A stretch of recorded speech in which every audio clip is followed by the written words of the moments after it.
So if I'm hitting up the group chat, talking about how great Ben is playing, he's got to be playing pretty great.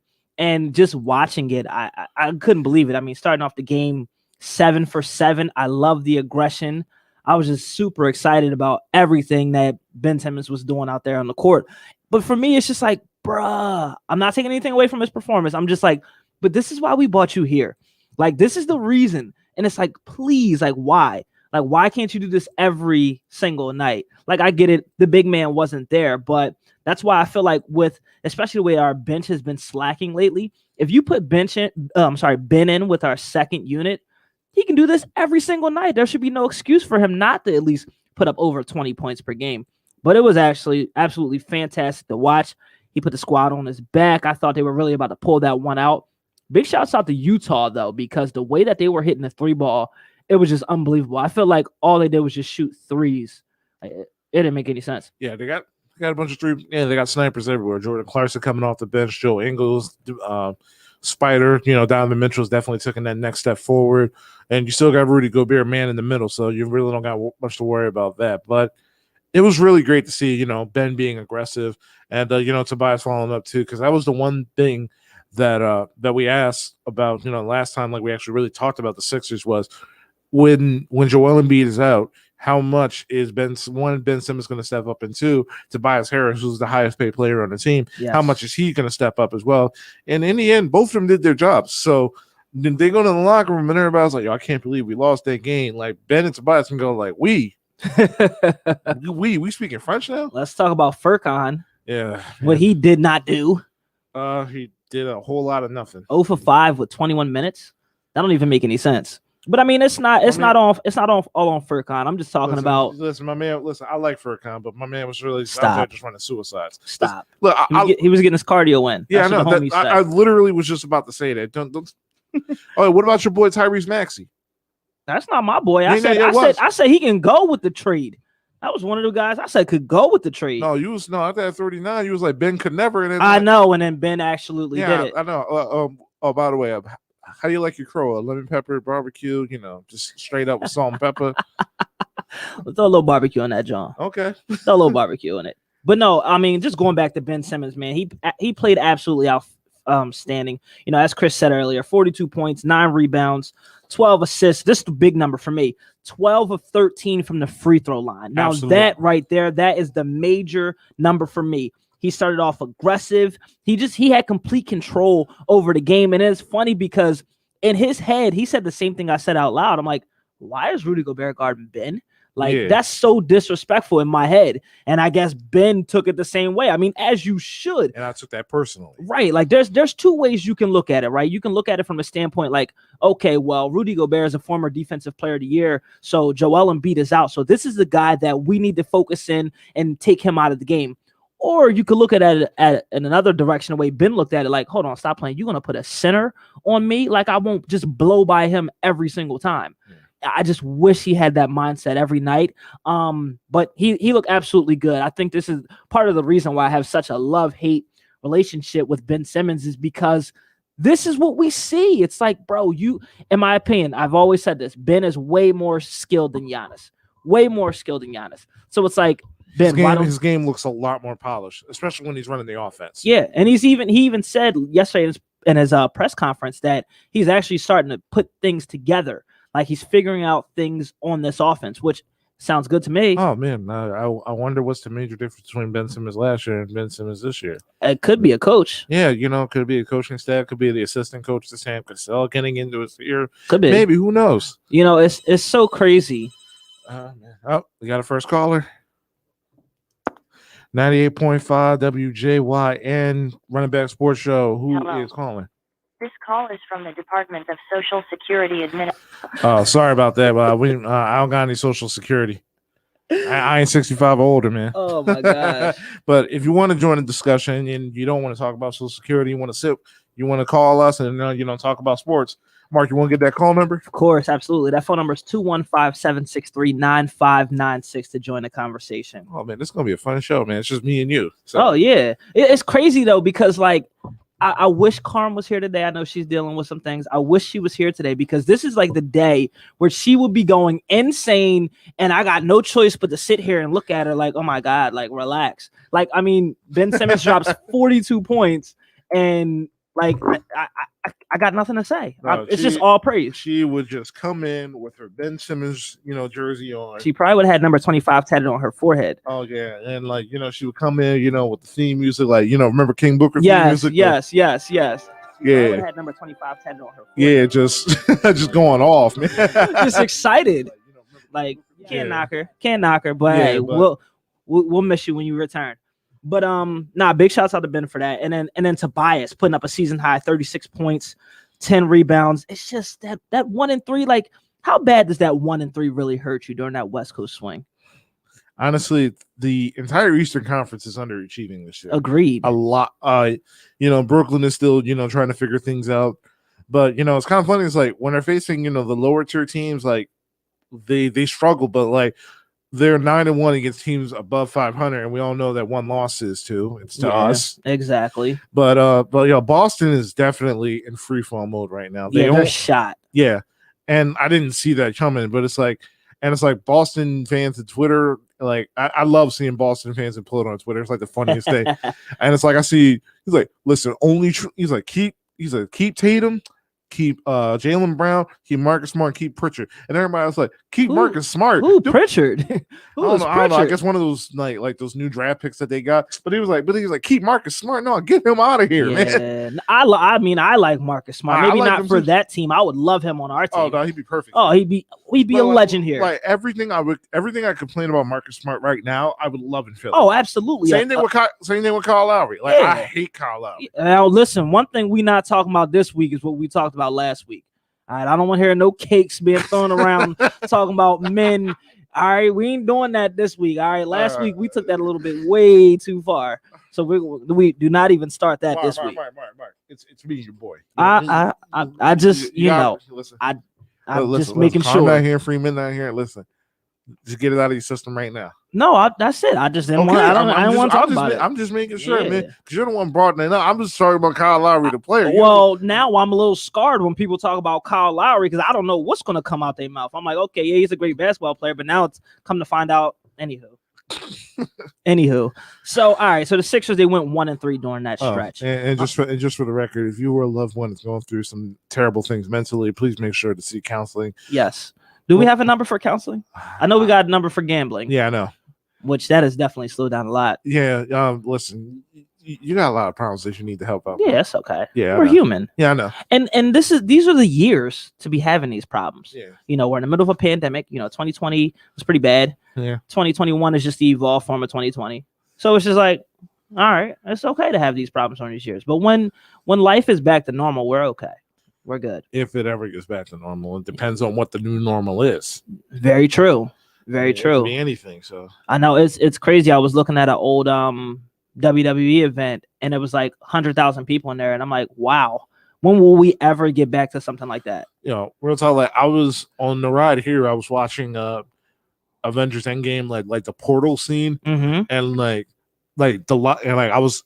Like I can't watch the original scene. I gotta watch the reactions, right? Because like I remember being in that movie theater with Langston, and like when I heard "On Your Left," I'm like, "Yeah, let's go!" Yeah, like just when excitement. When I saw that, I'm like, "Yo, I'm really about to cry right now." Yeah, because I kind of miss it's kind of funny. Like I kind of miss hanging out with people. Yeah.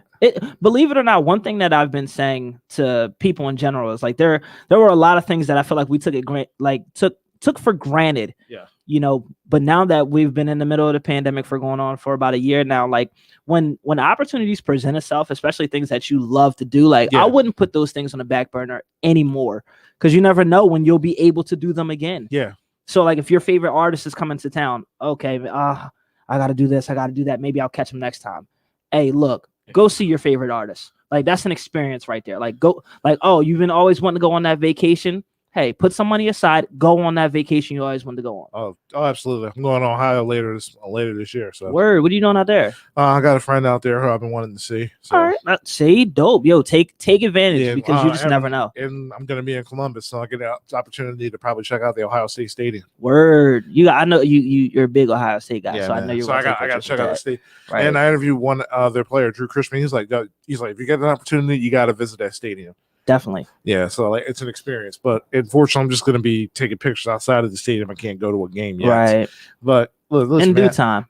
Dude, like I already got like a mental list of like, when stuff, when it's safe to go around, like people go over, like, man, I can't wait. Like, dog, like fulfill that list too. Yeah, dog. Like, listen, when that first sips, like post COVID, yeah. Oh, dog, I'm getting me those country club shorts, man. You talking about country club shorts now? That's the kind of cakes I'm there for, especially in the summertime. Yeah, no, I'm just gonna be there. I miss that. Aviator shades. I'm gonna be in there like. God. Yeah, I mean, yes. Definitely good times. Yeah. Definitely good times. Oh, indeed. Going back to the Sixers. Yeah. So their next 3 games should be winnable. They got Houston at home. I'm not even sure. I didn't check. I think Houston is at home. Okay. I think Chicago is at Chicago, and I know we got Toronto back to back. So I know one's in Philly, one's in Tampa. Yeah. But the next 3, I feel like they got to bounce back. Yeah. They got to definitely bounce back, especially going into the All-Star break. So I definitely would love for them to like really spank these teams. Like I'm not worried about Houston. They're not it. They're injury prone.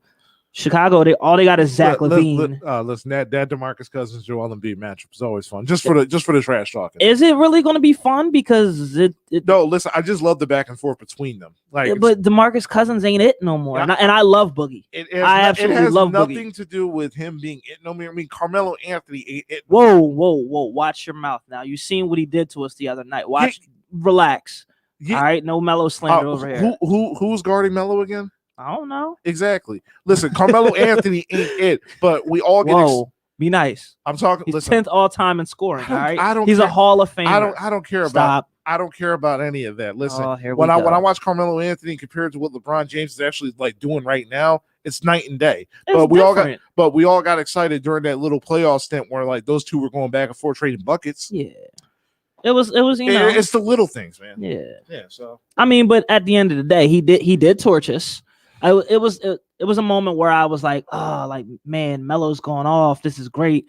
17 points in the fourth quarter, but we're about to lose, and I don't like it. And Dame hasn't gone off yet, so now I'm super nervous. Yeah. Nah. So how do you think they'll fare the next 3? They're home, so they should win all 3. They should, but you said that last time. You said 3-1. Now they messed around and went 1-3. Yeah, they're on the road, so I think I think the Sixers still need like another piece or something. Oh, they absolutely do. There's a problem. I mean, I just like there's really not a lot of bench production. I love like what Matisse does when he comes in for defense. Like he is absolutely outstanding on defense. He never gives up on a play whatsoever. I love his energy. Like even when he's beat, he can somehow turn around and like block a shot from behind or get a pluck from behind. Next thing you know, off to the race. Yeah, but like our bench got outscored like 3-1 throughout these last 3 games, and it's 5-15, so that should be Kai. 98.5 WJYN. Hey guys, Kai. Yo, what's up, Kai? Hey man, speaking of, we were just talking about you, man. How's it going? I'm good, guys. I'm good. I'm happy they're back from the West Coast. Being up till 3, 4 in the morning writing has been tough. Appreciate you being on the show, Kai. All right, so out of all like throughout the entire West Coast swing, what was your favorite city to visit? Oh, I didn't go out there. Okay. But yeah, didn't go out there just because again everything's through Zoom now. I kind of pick and choose my road games. So, all right, understandable. So, but yeah, we were just talking about unfortunately the lack of bench production, especially with Shake Milton being out. Is there any possible like trade deadline moves that they can do to try to improve the bench? I guess that the trade deadline is March 25th.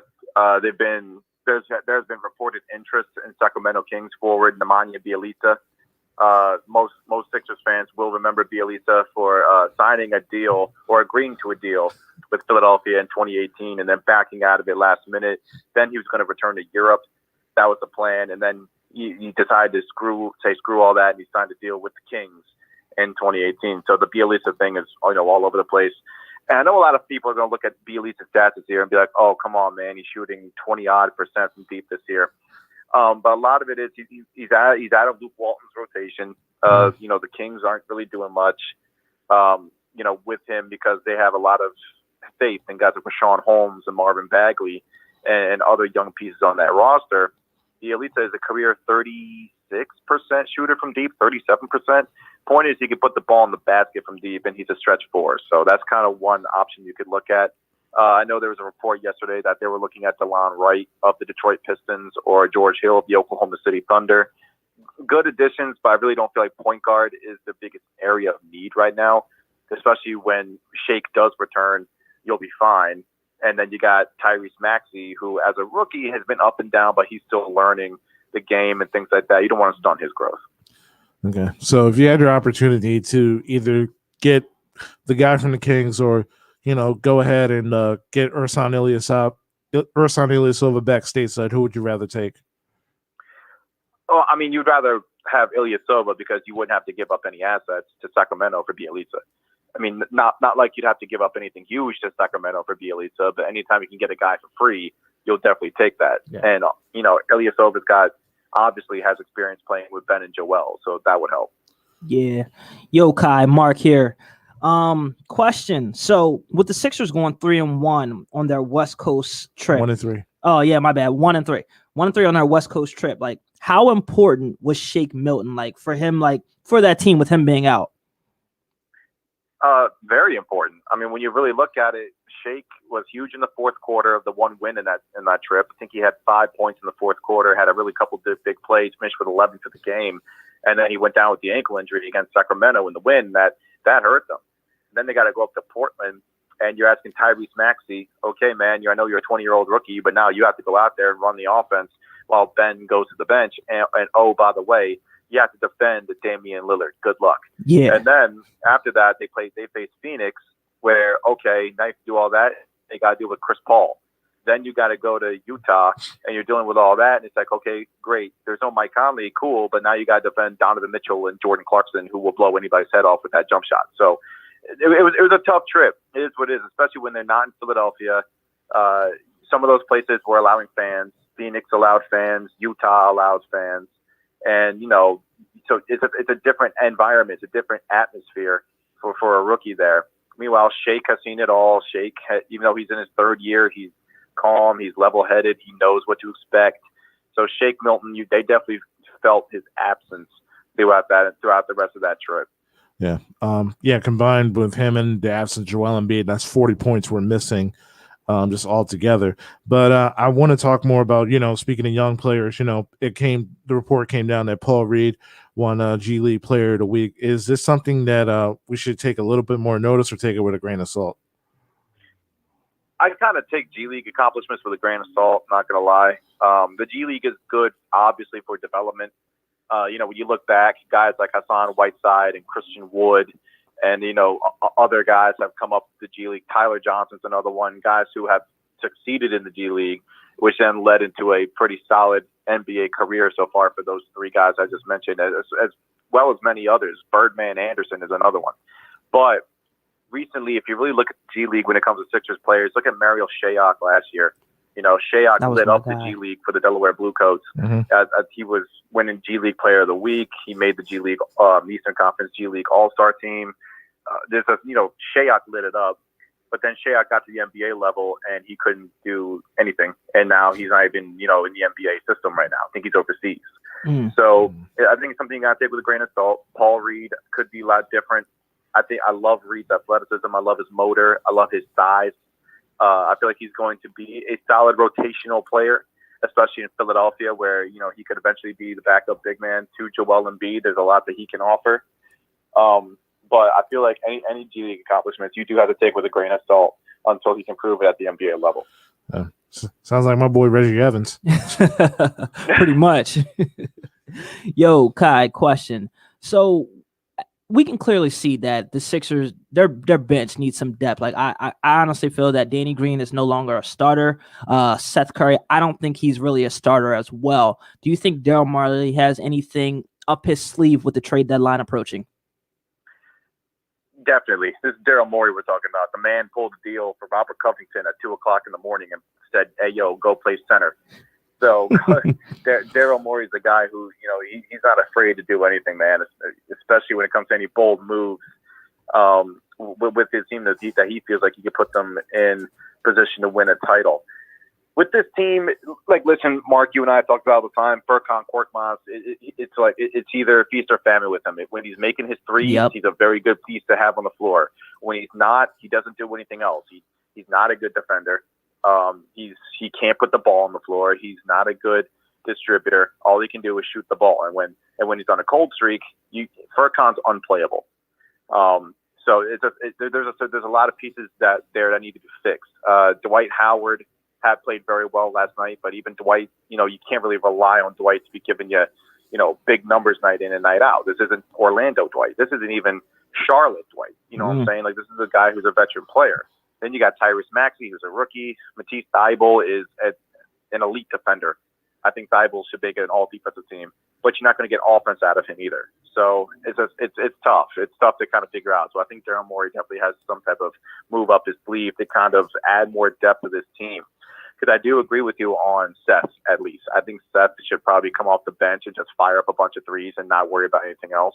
Unfortunately, he does have to start. And he's been okay, but they could definitely use an upgrade there. He's been definitely good for his role for the Philadelphia 76ers. He's got career highs and everything, but we need a little bit more. Yeah, and this is my thing. Philadelphia, as constructed right now, is not getting past Brooklyn. Granted, I don't think anybody needs to get past Brooklyn, and I don't really think any move Philadelphia makes helps them get past Brooklyn, because Brooklyn's got 2 top 5 players in Harden and Durant, or at least debatable, and then Kyrie Irving is definitely in the top 15. So when you face Brooklyn, the Nets are always going to have the 2 best players in the series, and they're also going to have another guy who can go off at any moment for 40 or 50 if he really wants to. I mean, we all saw what Kyrie did last night. He had 40 and he made 9 threes and shot 80% from 3. Yeah, knocking down 9 of them. They hit 27 as a team last night. Crazy. Right. That's what I'm saying. Brooklyn, they don't play any defense.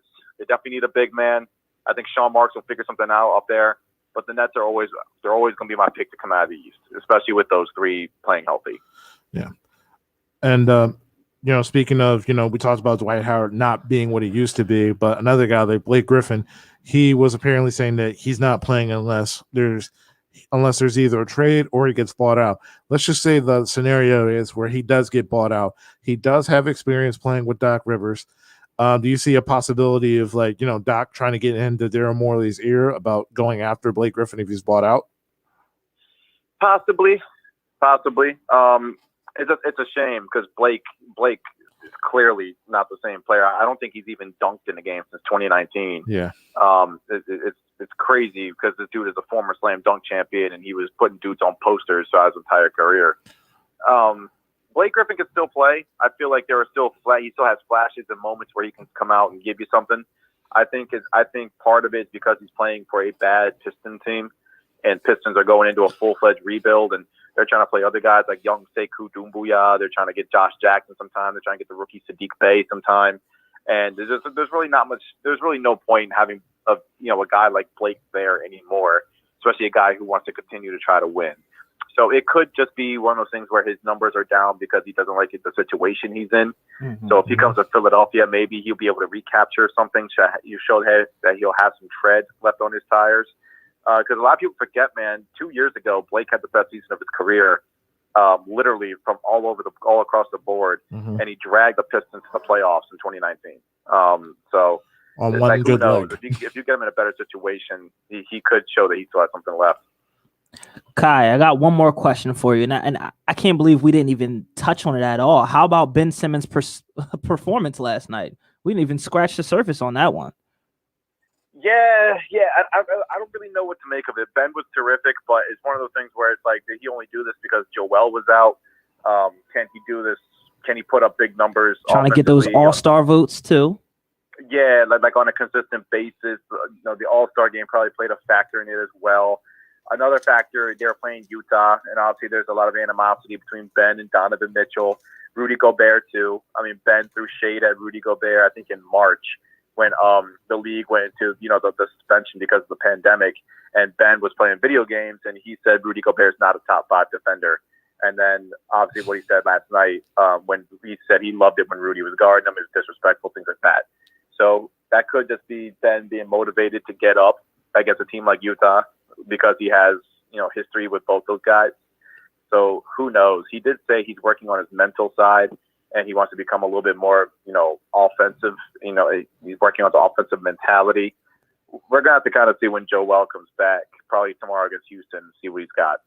I'll give Ben a little bit of credit because, even though February's still young, he's averaging 21.3 points per game. He has 8.5 assists per game and 8.5 rebounds per game, 1.5 steal per game, shooting 62% and 74% from the free throw, which I'll give him some great credit. But after scoring 42, he can't come back the next game and have 9 points. I'm gonna lose my mind if he does something like that.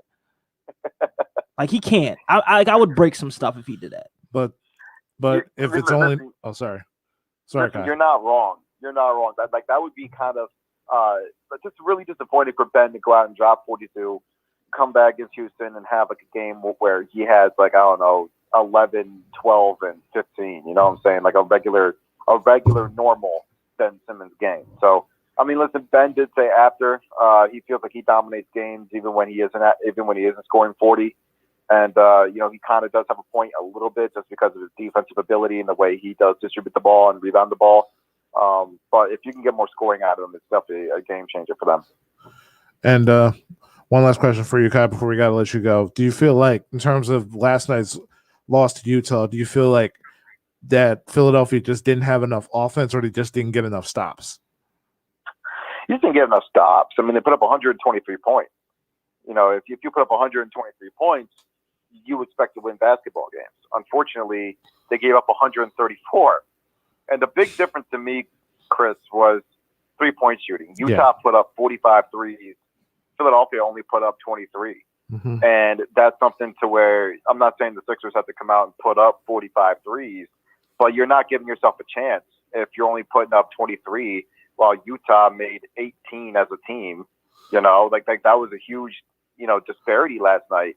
And for the Sixers to move forward, it was the same thing in Phoenix too. The Suns were jacking up 3-pointers and they were hitting a good amount of them, while Philadelphia only made a couple. And it was just low key the same thing in Portland too. I mean, Seth Curry made the clutch one to tie it at 114 before Melo got fouled by Harris. But the Sixers are continuing to just not put up consistent number of 3-pointers. And in today's game, you have to be able to launch a bunch of them and give yourself a chance. Because with their shot selection last night, they really didn't give themselves a chance to put up a lot of points, obviously, but 3-point shooting was a difference. Yeah, they put up a lot of twos. They tried to exchange 2 for 3s, and they got burned. Yeah, absolutely. And Utah, Jordan Clarkson at 40 off the bench, and the Sixers don't have the guy right now, even with Shake. They don't have a guy who can put up that type of performance off the bench. So it's tough. It is what it is. The Jazz are just a better team than them right now. Yeah, Jazz are one of the first teams in years to win 17 out of 20 games. They're really rolling, just launching the 3 ball. Yeah, Utah to me, I don't think Utah makes the finals. No, because there's this guy out there named LeBron James who somehow is still the best player in the game after 18 years. Never heard of him. Oh, you never heard of this guy? Nah. I don't know. Honestly, I just heard about him, Mark, about 2 weeks ago. Gotcha. This dude's he's so good. I can't believe I've never heard of him before. So you got him, and then you got the Clippers, the Clippers are choke artists come playoff time, proven, except for Kawhi. But the Clippers are a team that they're playing really, really good basketball. They just beat the Heat last night despite not having Kawhi or Paul George. So you never know with them. The Clippers could make a move. Yeah. Once again, Kai, thanks for calling in. We always enjoy your insight. And be safe out here, man. These past few days have been really icy out here. Man, this ice is ridiculous. I'm heading to Florida this weekend. I will be heading to Tampa as the Sixers get set to play the Toronto Raptors down there. So I'm going to escape this cold for a little bit. All right, man. Enjoy, have fun. Man. Be safe. No doubt. I'll talk to you guys later. Peace. Peace. Once again, you're listening to 98.5 WJYN, Running Back Sports Show, Sports for the Culture. You want to call in, Mark, give that call number. Number is 215-763-9596. Always love having Kai on. Oh, absolutely. I love his insight. Yeah, his insight's on point. Yeah, but honestly, I feel like if Blake Griffin does get buyout, I feel like Daryl Morley, Doc Rivers, they gotta be first on there, because I could definitely see him going back to LA. Clippers or Lakers? Yes. All right. Now, I know why you said yes. Now, you didn't answer my question, but I know why you said it. So, hypothetically, Clippers could use him, but you got to pay attention to this. If the Lakers get him, that tells you a lot more about Anthony Davis's health than you think. Yeah. And the funny thing is that you guys were just talking about, Utah not making the finals. But my thing is that if Anthony Davis ain't 100%, especially you still picking the Lakers to go to the finals? It's not looking good, but I'll put some pressure on the Clippers though, because people still really like the Clippers a lot. Yeah. I'm never been a fan of the Clippers, just never fool with them like that. If the Clippers, in this situation, hypothetically, if Anthony Davis can't go, he's 75%, maybe 80%, and the Clippers still manage to not get to the finals, they gotta blow it up. Like off rip, they gotta start over. Don't Paul George and Kawhi Leonard got player options at that point? So I think they do at the end of this year anyway. Yeah, so I feel like everyone's gonna go their separate ways anyway. I can see if Blake goes there, I can definitely see him resigning there, because he loves LA. He never wanted to leave. Yeah, he never wanted to leave to begin with. Jerry West got rid of him. Yeah. And honestly, Kai talked about it, was a damn shame that, that really happened to him. He got traded because of that. And that's kind of funny. We talked about, players wanting to be out and, but Draymond Green had some really interesting comments about that I actually want to play right now. And, Draymond Green had some really interesting comments about that I actually want to play right now. And, Draymond Green had some really interesting comments about that I actually want to play right now. We got it. A little technical difficulties. Andre there we go. Before the game, sit on the sideline, then go to the back, and then come out in street clothes because a team is going to trade him is bull. Because when James Harden asked for a trade and essentially dogged it, I don't think there was no surprise or there's no one's going to fight back that James was dogging it his last days in Houston. But he was castrated for wanting to go to a different team, and everybody destroyed that man. And yet a team can come out and say, oh, we want to trade a guy, and then that guy is to go sit. And if he doesn't stay professional, then he's a cancer, and he's not good in someone's locker room, and he's the issue. And we've seen situations of Harrison Barnes getting pulled off the bench. DeMarcus Cousins finding out that he's traded in an interview after the All-Star game. And we continue to let this happen. But I got fined for stating my opinion of what I thought should happen with another player. But teams can come out and continue to say, oh, we're trading guys, we're not playing you. And yet we're to stay professional. At some point, as players, we need to be treated with the same respect and have the same rights that the team can have. Because as a player, you're the worst person in the world when you want a different situation. But a team can say they're trading you, and that man is to stay in shape. He is to stay professional. And if not, his career is on the line. At some point, this league has to protect the players from embarrassment like that. We talk all of this stuff about you can't do this, you can't say that publicly. If you say that publicly, you're fine. Anthony Davis got fined, I think, $100,000 or something like that for demanding a trade publicly. But you can say Andre Drummond's getting traded publicly, and we're looking to trade him publicly, and he's to stay professional and just deal with it. But then when Kyrie Irving say, oh, my mental health is off, everybody go crazy about that too. Do you not think that affects someone mentally? As much as we put into this game to be great, to come out here and be in shape, to produce for fans every single night, and most importantly, to help your team win, do you think that doesn't affect someone mentally? But as players, we're told to, no, you can't say that, you can't say this, but teams can. It goes along the same lines of when everyone wants to say, oh man, that young guy can't figure it out, but no one wants to say the organization can't figure it out. At some point, the players must be respected in these situations, and it's ridiculous, and I'm sick of seeing it. Y'all have a great night. I'll see y'all tomorrow. No lies told over there. No lies told at all. Yeah. Because it's unfortunate because James Harden was definitely getting a bad rap because he requested a trade. All of a sudden, like, he was never really called a cancer like that until he requested a trade. Like, that's not right. And then even the situation with how they even handle Anthony Davis on his way out, like, he would play like 20 minutes a game. Then get pulled. And then get pulled. Weird. Right. But let the team say you're on the trading block. You're going to be in there in a suit. I remember that happened with Iverson. Yeah. Remember when Iverson was getting ready to get traded? He was apparently supposed to be injured or whatever, sitting there in a suit, whatever. Next thing you know, the trade goes through. He goes to Denver. Mm-hmm. Goes to Denver, plays immediately. So it's like, come on, yo. They definitely have to treat the players much better. And it's going to happen. It's definitely going to happen because now, and LeBron won't get enough credit for this, but ever since his move to Miami, showing players that you can go to wherever you like and change your own destiny, and you're not necessarily shackled by the organization and being stuck in a bad situation. Like, you're able to do that. Like, players are able to do that now, so they should have that freedom and be able to do so. Yeah, no, I agree. But yeah, as far as Draymond's comments is concerned, first of all, Draymond's always the first to speak out whenever there's something wrong. Always. And like, I remember like his comments a few years ago about a reporter wanted to make a comment about, the flooding that was going on in Houston during the postseason. And Draymond was like, yo, chill with that, man. There's a bunch of people that's losing their lives right now. Why are you bringing that up to me? Right. Yeah.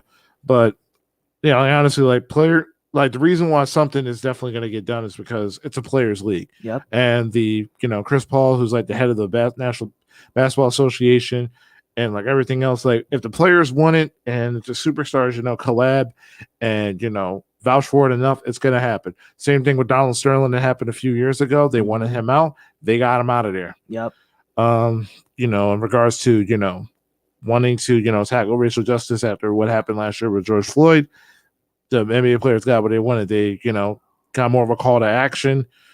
And even now, it's like players are a lot more. And even before LeBron, like Iverson was definitely one of the caveats of leading. It was like, what, he changed the dress code. For sure. Sure. Yeah, but I don't like the fact that players get vilified for wanting trade. If you want a better situation, then you should seek a better situation. It's kind of the same thing as like as like a regular employment. And that's what I think what people need to realize. Just because you're playing a sport and you're making a certain amount of money, it doesn't change the fact that it's still a job. Right. You still want better working in. You still want better situations, better perks, better benefits for your job. It doesn't matter how much money you're making. Mm-hmm. If you have a job and if you're one of the best at your job, people demand services for your job. You got to have these caveats before doing so. Yep. So I agree with you 100%. Like, if the average person, if they don't like their job, the first thing they're doing is at their job first, updating their resume. Yeah. Because, everybody has done that. I don't want to hear anybody sit there and say they haven't. Yeah. We've all been there, done that, even printed out resumes on the company dime. But anyway, they look for something different. And it's no different from what these NBA players are doing. Granted, they're making millions and millions of dollars to bounce a ball and put it through a hoop to play a child's game at the end of the day. But still, I mean, they're a lot better than me than I am. Oh, well, yeah, absolutely. They're a lot better than a lot of people. That's why there's only about 400 of them in the NBA who actually who do it. Yeah. But I mean, listen, at the end of the day, a lot of people, like, their goals are different. Some people just want to be in the NBA for the lifestyle. Some people want to have an opportunity to win. I feel like now a lot of cases people really want to win because the whole narrative about your career isn't good in the NBA unless you win. Yeah. I feel like that the whole Michael Jordan going 6-0 in the finals kind of made things unfair because now they don't talk about what he did, how he struggled to even get to 6-0, how he got bounced out of the first round multiple years, how he struggled against Boston, struggled against the Pistons, but when he got to the pinnacle, he did get 6-0. So it's like not even giving players enough credit to the point where they want to be perfectionists and they feel, justified if they are considered as winners. Yeah, and you also got to remember, like, back when like Jordan actually got into the league, free agency wasn't really like a thing back then. No. So it's like players didn't have no choice. Yeah, so it's like, once you're with the team, you were with the team. You didn't have the opportunity of like legitimately testing out free agency, having multiple teams lobby for you, and getting that maximum payout. It wasn't like that back then.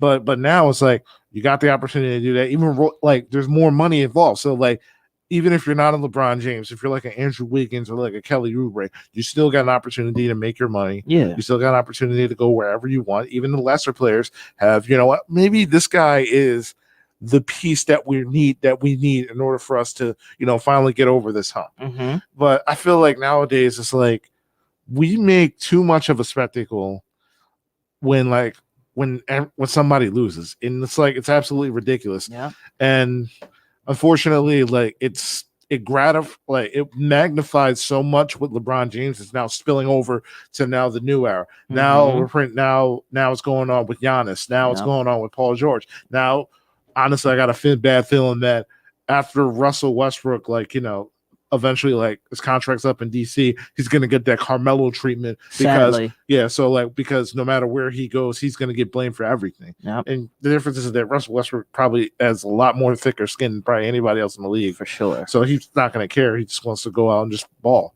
Yeah. One thing I kind of wanted to like transition to, I know we're going to get back to the NBA, but I want to transition to the NFL a bit. And one thing that I've noticed a lot with the NFL, there's going to be a lot of quarterback movement. Like for the first time in a long time, I've actually been paying attention to NFL free agency. And it's kind of giving me like that NBA feeling. And I feel the NFL players are always watching what happens in the NBA.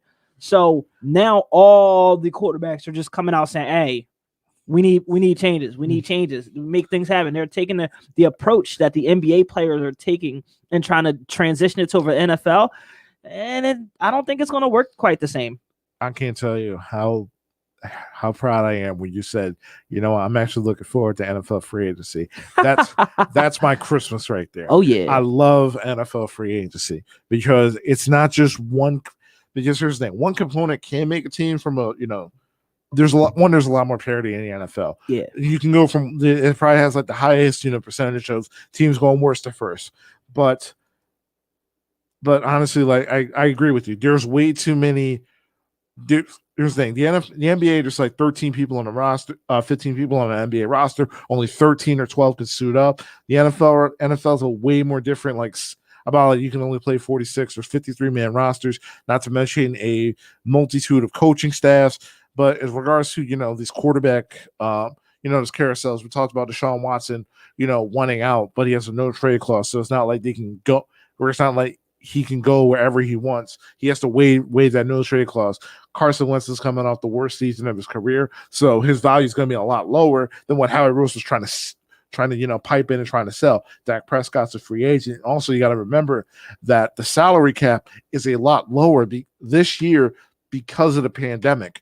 So there's probably not going to be enough, financial capital in order for you to not only move these quarterbacks, but just sort of the fact that there's not going to be probably a need for quarterbacks. Mm-hmm. We have another caller right here. 98.5 WJYN. Who's calling? Hello? Hello? This is Dan. I'm calling you from your pharmacy, avoiding to...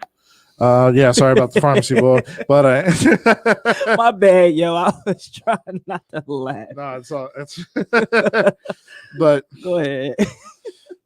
No, but yeah, this offseason is going to be different. The drafts, I think like the salary cap gets like cut like between like 50 million. So a lot less teams are going to have, less cap space to do in free agency. This is a terrible year for free agents. Yeah. So one thing I'll admit though, like not even admit, it's just something that I noticed. Like we all saw how Deshaun Watson requested a trade. Yeah. And, how he's been treated through this process. J.J. Watt, on the other hand, he's granted that. Puts a little heartfelt video out, and now he's a free man to choose and play wherever he would love to play. Yeah. But you also need to realize that the main difference is J.J. Watt is, one, he's older. Of course. Two, by releasing or trading him, you're going to take a lot less cap hit than what you're doing with a franchise quarterback who just got paid. Yep. Deshaun Watson just got paid. Jared Goff just got paid. So the Rams are taking a $23 million dead cap hit, and Carson Wentz also just got paid as well. So they're going to be eating a bunch of cap to, get rid of these guys. And we have another caller. Hopefully it's not the pharmacy guy. 98.5 WJYM Running Back Sports. Who's calling? Hi, this is Juan. Oh, hey, Juan. How's it going, man? Yo, what up, Juan? Hey, Mark. How you doing, man? Chilling, I was man. listening a little bit to the show. Heard you were starting to talk about a little bit of NFL free agency and wanted to hop on for a bit.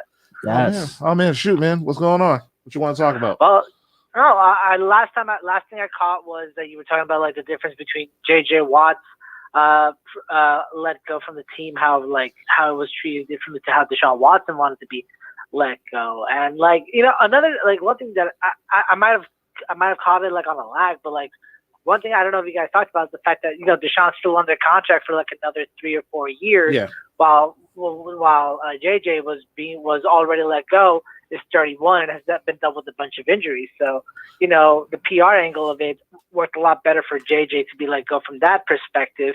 But for Deshaun, he still has that heavy contract and that money coming his way. So that's why he's being treated differently a lot in terms of media coverage and how the Texans are handling it. I'm just signing up before you called in. I was actually talking about that because Watson just got paid, Jared Goff got paid, and when we was down in Mobile, Alabama, we talked about how much dead cap hit that the Rams had to take just to get rid of Jared Goff, along with draft picks to get Matt Stafford and Carson Wentz. That contract's kicking in now. The Eagles are already $50 million over the cap, so trading away Carson Wentz, that's way more dead cap and against the cap that's going to cost them. Not to mention, it's also the value for what you want to get out of Wentz, because from the report that came out saying that the Eagles have yet to receive a first round pick offer for Carson. So what is the starting price if it's not a first round pick? Yeah, but no, it's kind of funny because, and more importantly, this is all Howie Roseman's fault. I can't stress this enough. You have a guy who was an MVP candidate in the MVP conversation back in 2017. You wasted a bunch of draft picks on a bunch of players that just did not pan out. Only 2 of them have really panned out, which is Miles Sanders and Dallas Goedert, which were both second-round picks. You have his leading wide receiver was a guy off the practice squad, Travis Fulgham. Your other wide receivers are a bunch of aging, injuring vets in Alshon Jeffrey and Deshaun Jackson. And he got sacked 50 times in 12 games before getting benched for Jalen Hurts. And honestly, he probably would have broke David Carr's single season record with 62 if he probably would have stayed in. So most likely, yeah. And I kind of want to ask this with Mark on it too. Last year's free agency signings, specifically with the Darius Slay signing, we all thought that was going to be a massive improvement for the secondary. Slay being a shutdown corner in Detroit coming over. What's your evaluation of how he did this year? Honestly, I thought he played absolutely fantastic. I mean, and in a lot of games, you saw his impact, just him singular, one person, his impact alone. But when he's going up against certain guys DK Metcalf and DeAndre Hopkins, sometimes unfortunately you're gonna lose some of those battles. We're talking about some of the best wide receivers in the game. But if you were to ask me to grade him on his entire season, I would give him an A-. On his entire season with us, I give him an A- because it's there were so many games where I'm watching, because for years we've been begging for a quality cornerback, someone pretty solid. It's been a long time since we've had a pretty good secondary, and for us to finally have a good shutdown corner who can, basically render your number one wide receiver obsolete, and for the rest of the defense just to be absolute garbage, it just kind of hurts. So I would give him an A-. Honestly, I give him. Oh, go ahead, Juan. Sorry, go ahead, finish it up. Oh yeah, no, honestly, A-, B+. For starters, he didn't play against Arizona. he was hurt. But overall, it was just good to see, at least one side of the field taken away. But unfortunately, when you take away one side of the field and then the other side is you're starting a 5'8" Avonte Maddox who should not be playing on the outside at all. No, he should be playing in the slots, like I've literally been saying for years. It's going to make Darius Slay a lot better because he's going to be avoiding a lot of those targets because you're going to take advantage of the mismatch on the other side. But Darius Slay did well. He didn't have a lot of turnovers. In the end, I don't really care about much turnovers for cornerbacks as long as you're handling your assignment. That's why I feel like where Byron Jones gets a bad rep. But when you watch, Miami's defense and Xavier Howard gets 10 interceptions and Byron Jones just only gets like 1 or 2, Byron Jones in the end still does his job. Mm-hmm. He covers, guys on his side, neutralizes them, and, gets off the field on third downs. And honestly, I care more about getting off the field in third downs and intercept than like turnovers. I'll wrap. I have to go with this a little bit. But I want to wrap up real quick about the thoughts of Jets free agency if possible. My main concern for the Jets right now is first off, is dealing Sam Darnold somewhere for a first-round pick at the very least. I already know that San Fran's out of the market because they're either Deshaun Watson or Jimmy Garoppolo, no other option. There's really no capital that Minnesota can part with because of how big that contract is with Kirk Cousins without starting a controversy. Yeah. And Pittsburgh, is just a mess for what it is right now. So I'm kind of hoping that we can at least send Darnold over to the Saints for a late first. I believe that is possible because Peyton, being the tactician and the kind of coach that he is, wants someone to mold and someone to build from. He tried that with Taysom, just didn't work. I think with a younger, much more adapt to the position player in Darnold, he can do a lot of work there. And then just package all 5 of those picks and send them over to Houston, bring Deshaun Watson to New York, for goodness sake. I've been calling that all year. I'm still calling it. Also, maybe sign a wide receiver, either Corey Davis, because he did break out a little bit this year as a former first-round pick, or Allen Robinson, since he has been subtweeting about possibly going to the Jets or not. And also bring in some linebacker help, even with CJ Mosley coming back. Blake Cashman isn't exactly an ideal linebacker, so bring in some linebacker help. I haven't really checked the market on the defense side of the ball yet, but there needs to be some good depth over there, especially, and also some O-line help. Maybe steal a couple from Denver. Sounds like the whole team. Yeah, you literally just broke down the whole team. One. Did you forget the secondary? I'm okay with the secondary in a way. Bryce Hall is actually a really good corner. It's a good DB2 to work on. I'm a little biased with one of the other corners in Bledsoe Austin because he's a Rutgers guy. So I'm always going to have his back no matter what. So I have full faith in Bless to try to turn it on in year 3. Marcus May, again, I hope we can sign him in and keep him under lock and key because he is one of our better defenders. Legitimately played the role of Jamal Adams. Not as effectively, but just as hard as Jamal did when he was with the Jets. And, yeah, maybe find another safety in the late draft. This is a good safety class in the draft. So we get it. You're rebuilding. We get it. And, you got to let me gush a little bit. Okay. All right, I get it. You got holes everywhere. You got a brand new coaching staff, and you got plenty of draft picks to figure it out. And good thing it's a really good year for, linebackers. Maybe with probably your Seattle pick, you can get the linebacker from Notre Dame, Jeremiah Owusu. Maybe later in the draft, you can get Justin Hilliard from Ohio State. It's a really good year for we were down at the Senior Bowl, so the linebackers are definitely going to be able to be there and probably help out your team. Honestly, the way that I'll leave the rest of filling out the team to Joe. I have full faith in Douglas, but I just need an answer at QB, and I need it now because I am so tired of the speculation and the question and the questions surrounding it. I'm legitimately worn out. Do you not understand who you're talking to? We've been having QB questions since Donovan McNabb's been gone. We need that figured out. True, but then you had the couple good years with Mike Vick when he came back. But we knew that wasn't. Yeah, we knew that wasn't long term. Yeah, but it was never long term, but at least it was consistent. I hear you. Yeah, we'll see. So you had consistency. My organization, the team that I've rooted since I was 13, has never had an ounce of consistency in its livelihood outside of Darrelle Revis, and even they messed that up. Yeah, you got a point there. Tell you what, Juan, we'll give you a second. We'll give us a second round pick. You can have Jalen Hurts. Whoa. Nah, I love Jalen. I think he'll work a lot better in Philly, but I wouldn't send him over to the Jets because I don't think he'll develop as well. Well, says a lot about your team. That's fair. Dang. Brutal honesty from a Jets fan. Yeah. Look, Only man, here if on I don't Running- get Deshaun Watson, like if I don't get Deshaun Watson, I want Justin Fields. That's my mindset. Okay. Yeah. Please don't ruin him. Yeah. I can't promise you that. Yeah. I know you can't. All right, Wanda. Thanks for calling in, man. Appreciate you, Juan. Well, we'll see you next month for the free agency edition, man. Yeah. See you next month, guys. Later. See you. Peace. Once again, you listen to 98.5 WJYN, Running Back Sports Show, Sports for the Culture. Chris Thomas, Mark Thompson. We're just talking right now. We're talking, NFL. We're going to go right back into the NBA with our NBA All-Star selection. Oh, you want to get into that now?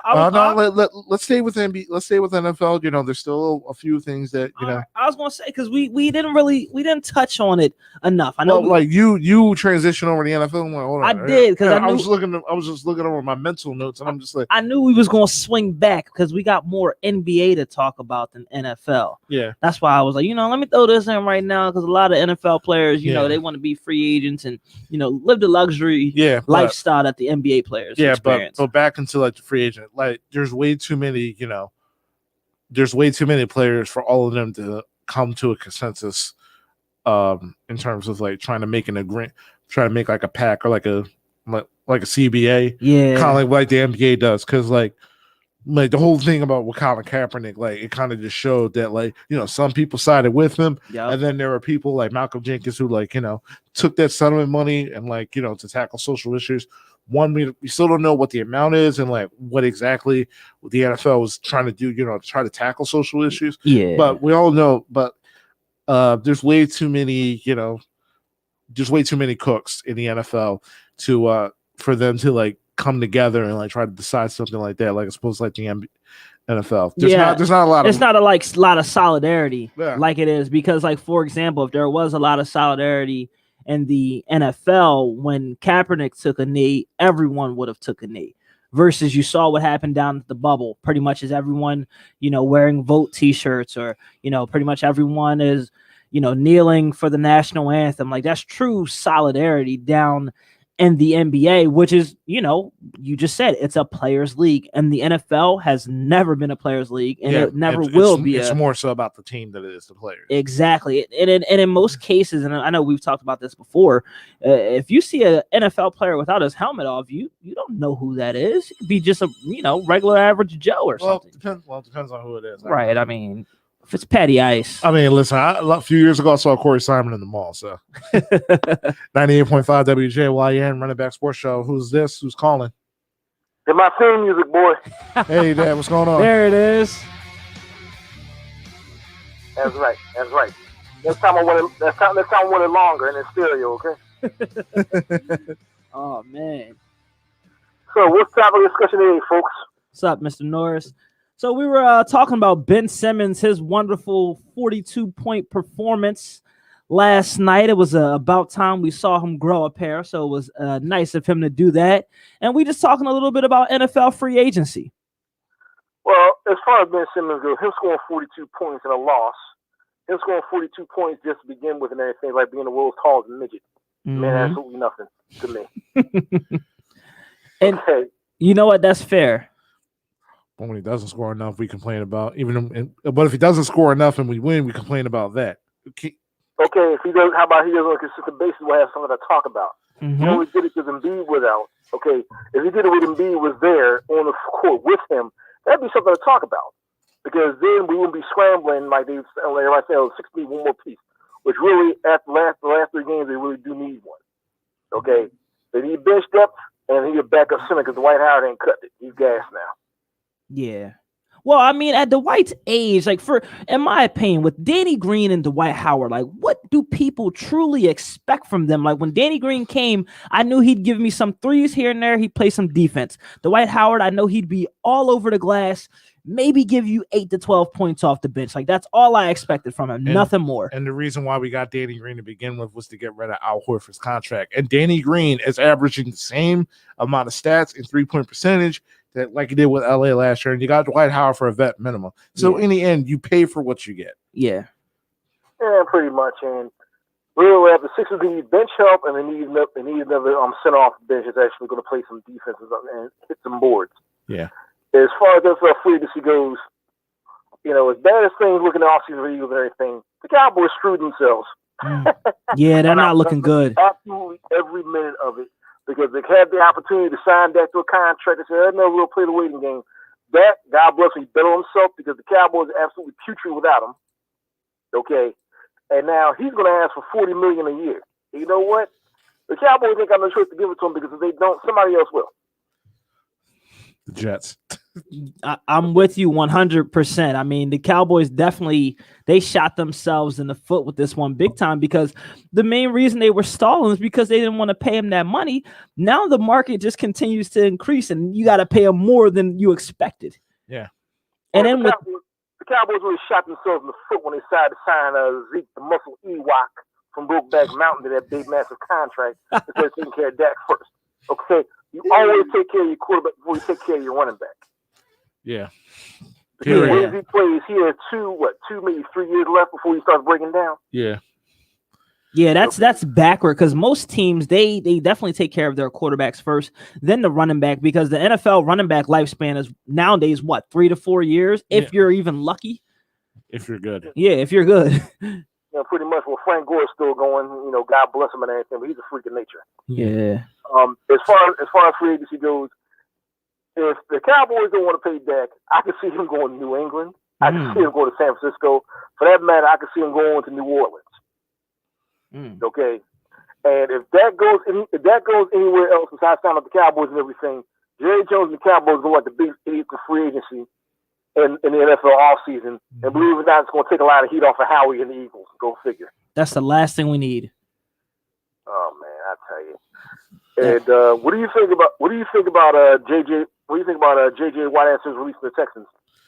I felt like it was time for him to go. Like, Houston's going to go full rebuild mode, because Bill O'Brien is screwed the pooch so much to the point where it's like they have no draft capital. Their cap situation is screwed. So, and everybody knew JJ Watt was going to be let go, because no one was going to trade for him.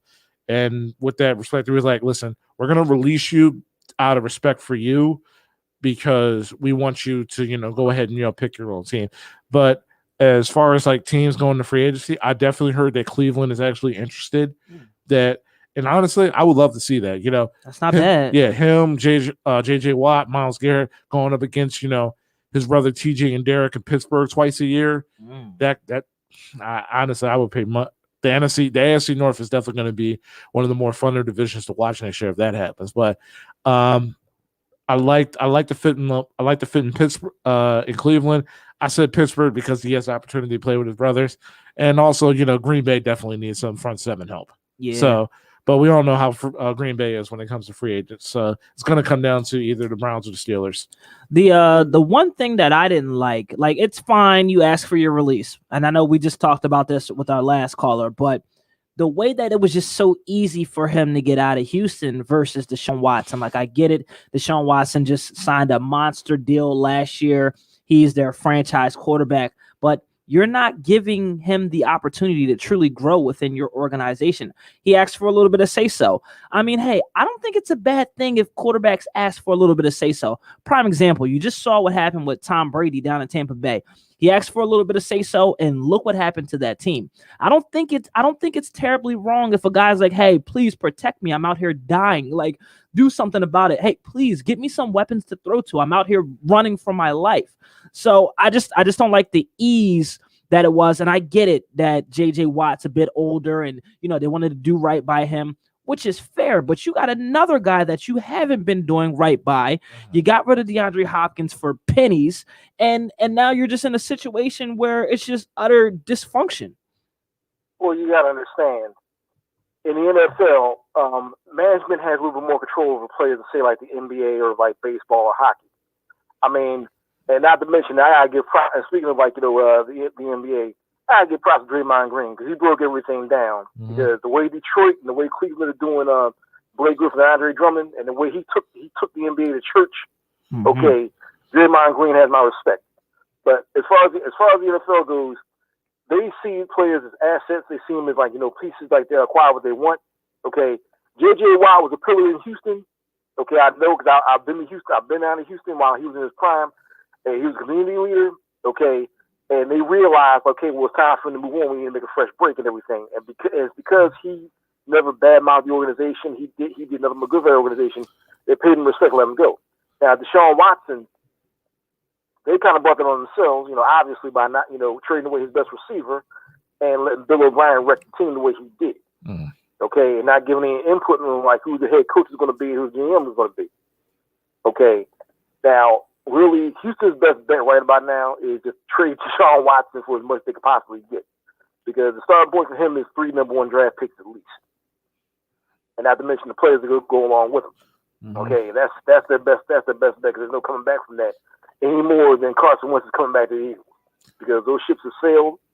Okay, and as far as Carson goes, his situation's a little different, but same breath, Carson has his hand in this. But I will also say, the Eagles did him no favors. How are you going to sign your franchise quarterback to a $100 million deal? Then the same offseason you draft his replacement. That's sending mixed signals. Yeah. Very. And honestly, I just got a bad feeling that Howie Roseman is just going to try. Either two things is going to happen. And I said this on Twitter. Either Howie's going to take whatever offer's available, he's going to take the lowest offer possible just to get rid of Carson Wentz, just to get rid of him, or Carson Wentz is going to stay here. There's going to be a quarterback competition, and Howie Roseman has to go to that podium saying, like, listen, I never wanted, and lie to everybody saying I never wanted to get rid of Carson to begin with. There is no in between. And like I said before, Howie and Jeffrey, they've become the new clown, the latest clowns in the NFC East, along with Daniel Snyder and Jerry Jones, and the clown show that's the New York Giants, because of the way they handled the whole Doug Peterson situation, the way they threw dirt on him on his way out. They more or less tried to blame everything on him, which was classless and tacky and disrespectful on their part. And because of the way they did Doug, they lost the locker room. Okay, so basically, this isn't like something they can patch and fix. This is going to be a long-term project. It's going to take years. Like Absolutely. I said, we're going to be in purgatory for a while, guys. Okay. For that Super Bowl in 2018, we're going to be in purgatory for the next 5 to 10 years. It was worth it. For who knows, maybe forever. Who knows? And let me ask you something. Tell me something. Who else heard that when Ben Simmons got burned the other night? Who were they playing the Sixers playing the other night? The Suns. The Suns. Yeah. Devin Booker stole Kylie Jenner from them and everything, and he dropped 40 on him. Yeah, and they just made it official too on Valentine's Day too. That's probably why Devin Booker went insane on him. And Devin Booker like, hey Ben, Kylie says hello. We'll send you an invitation to our wedding in the mail. It's crazy because I thought they was cool. Didn't they used to work out over the summer and everything? Something like that, yeah. I guess some things happened because they is not cool. And the way Devin Booker was barking at Ben, I love it. I don't know. Well, unlike Ben, Devin knows how to shoot. So there's that. And all I'm gonna say is this: the Sixers. They impressed me. Like I said, Doc Rivers is a great coach, but they definitely need some help. Okay, the Eagles is not going to be a patch and fix. Okay, get ready for the long haul. I bleed green. Okay, but until it's the same way with the Cowboys. Until Jerry Jones dies, the Cowboys are always getting me better. The Washington football team is going to get me better until Daniel Snyder sells that team. And the Eagles are not going to get me better until Howie Roseman is gone, because no matter how many draft picks, because they can get 3 number 1 draft picks to Carson Wentz. If Howie's pulling the trigger in the draft and everything, I have absolutely no faith in them to pick the right players again. For all we know, Howie's going to pick another quarterback. He's going to pick a punter. He's going to pick a long snapper. Yeah. Trying to be the brightest in the room. Hey, man, our special teams do need improvement. Yeah. Stop. I know a lot of smart dumb people, so Howie fits in that category. I ain't worried about him. Yeah.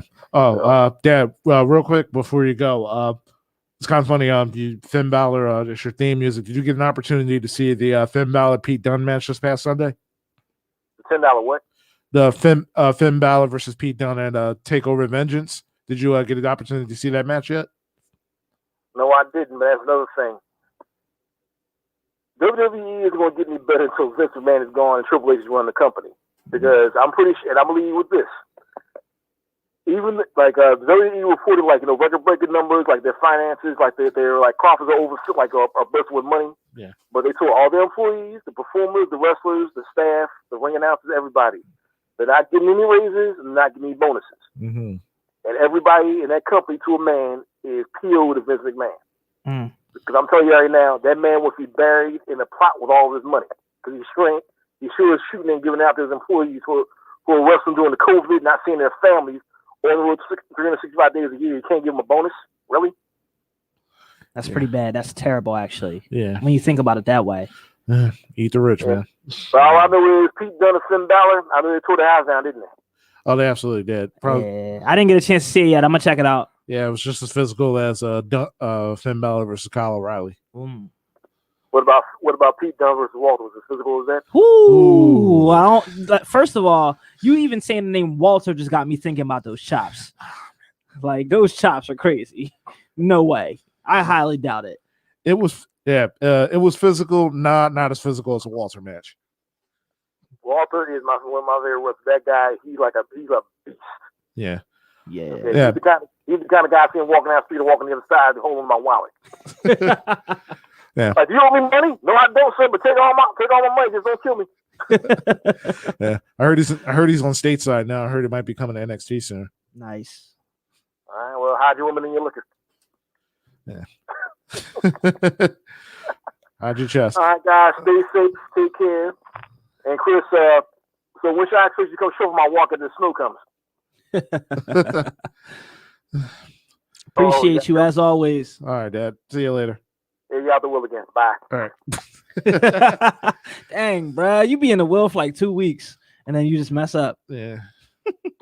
So just random, because I know we talked about this off air, but yeah. Bow Wow, he has announced that he's retiring from rap and he's actually going to try still out rapping. Right, like I mean, listen, I'm never going to knock a black man for pursuing his dreams. Absolutely, but I just didn't know he's like sad. I thought the fans retired him like years ago. Yeah, from rap. But now he wants to pursue a career in WWE. Yeah, I heard he's getting training with Rikishi right now. Yeah, what's your take on that? Shout out to him for actually getting a Hall of Famer, right? And you know what? Listen, good for him. Yeah, I got nothing to say. I will say this though. I do blame Bad Bunny, because Bad Bunny's been on there every week, and then after seeing Bad Bunny jump off that top rope onto Miz and Morrison, Bow Wow probably got ideas like, hold on, I can do this. I think I can do this. No, you can't, man. We gonna see. Yeah, First off, Bow Wow's like 5'4". Like, I know a lot of girls who are taller than Bow Wow. He's definitely gonna be like the shortest.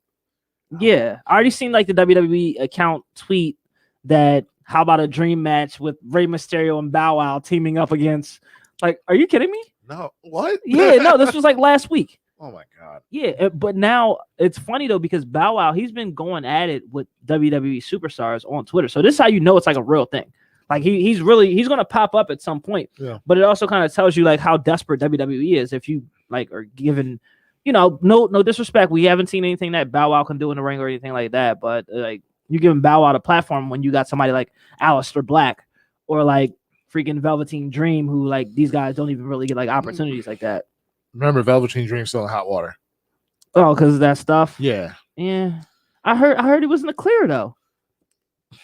You could still be in the clear and you could still be in the doghouse. I guess you got a point. Yeah. You got a point. But still, it's like they got so much talent now that they don't even know what to do with. Like Ricochet's on like main event. Yeah.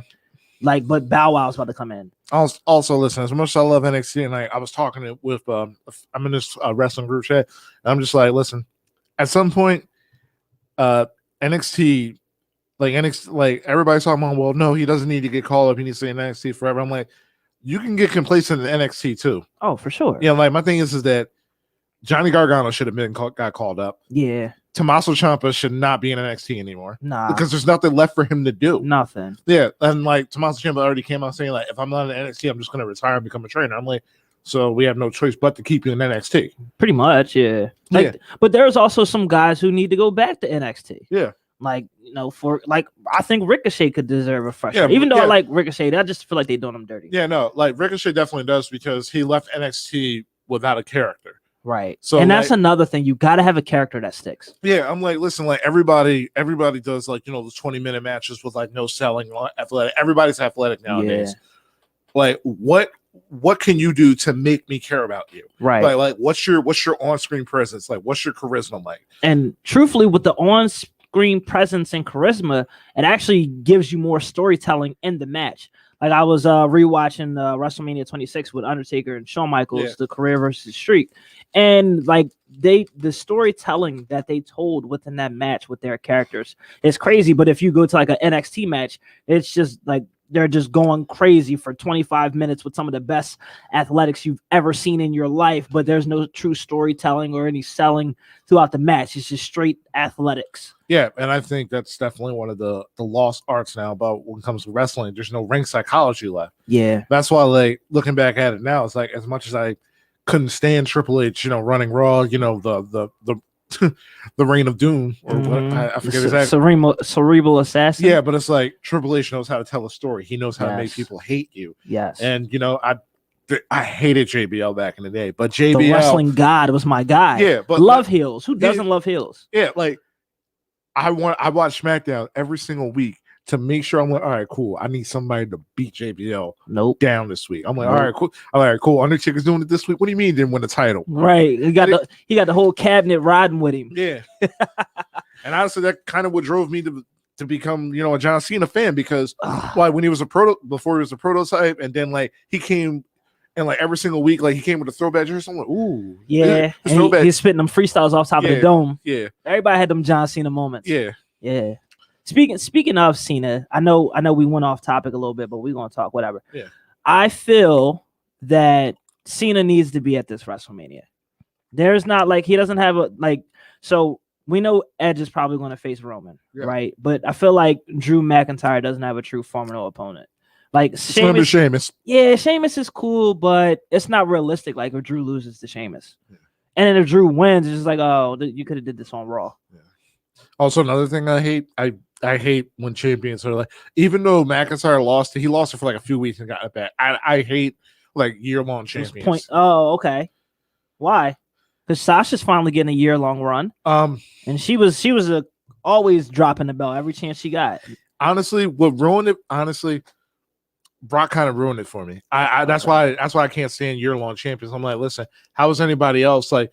Because you're sacrificing somebody else who's hot right now, right? Just to keep the belt on somebody. Like Braun Strowman should have got the belt back in like 2017, when like he was the monster, like red hot. Yeah, like when he was on Raw, destroying stuff, flipping, trucks every week, ambulances, 18-wheelers. Yeah, so like when he got that opportunity at WrestleMania, and the only reason why he got it because Roman wasn't competing. Yeah. So when he won that title from Goldberg, nobody cared. There was no fans. Two, every bit of his heat that he got over the years, it evaporated. It was gone. Yeah, it was too late. It was way too late. Yeah. So, and like, it was like even back then when like Cena held the belt for like a year, and we'll continue this after our next caller.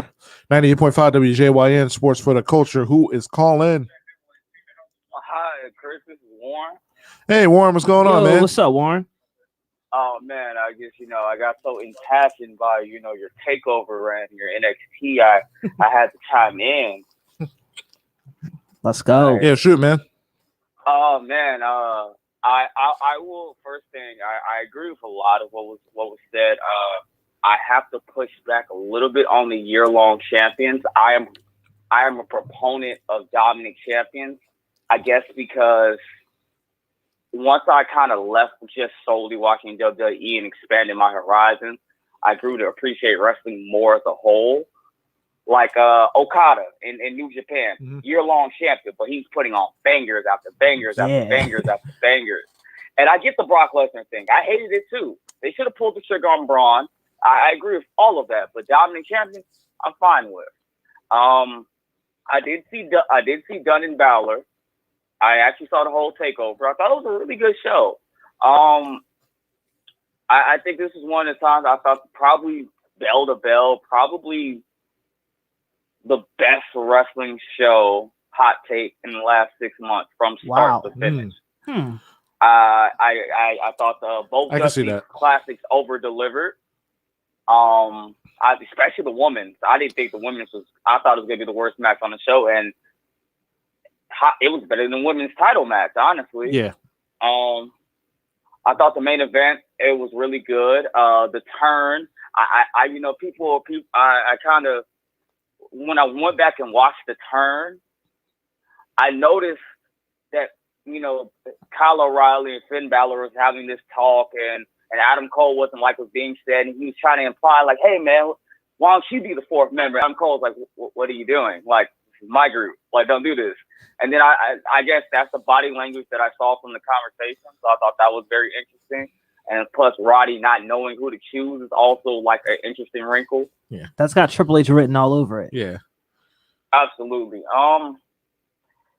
The one thing I do hate, well, you say John Cena should be in wrestling. I don't. I'm saying right now only because just to kind of piggyback off your year-long champion. Like when you're a year-long champion, you need someone who can actually like that's realistic in beating you.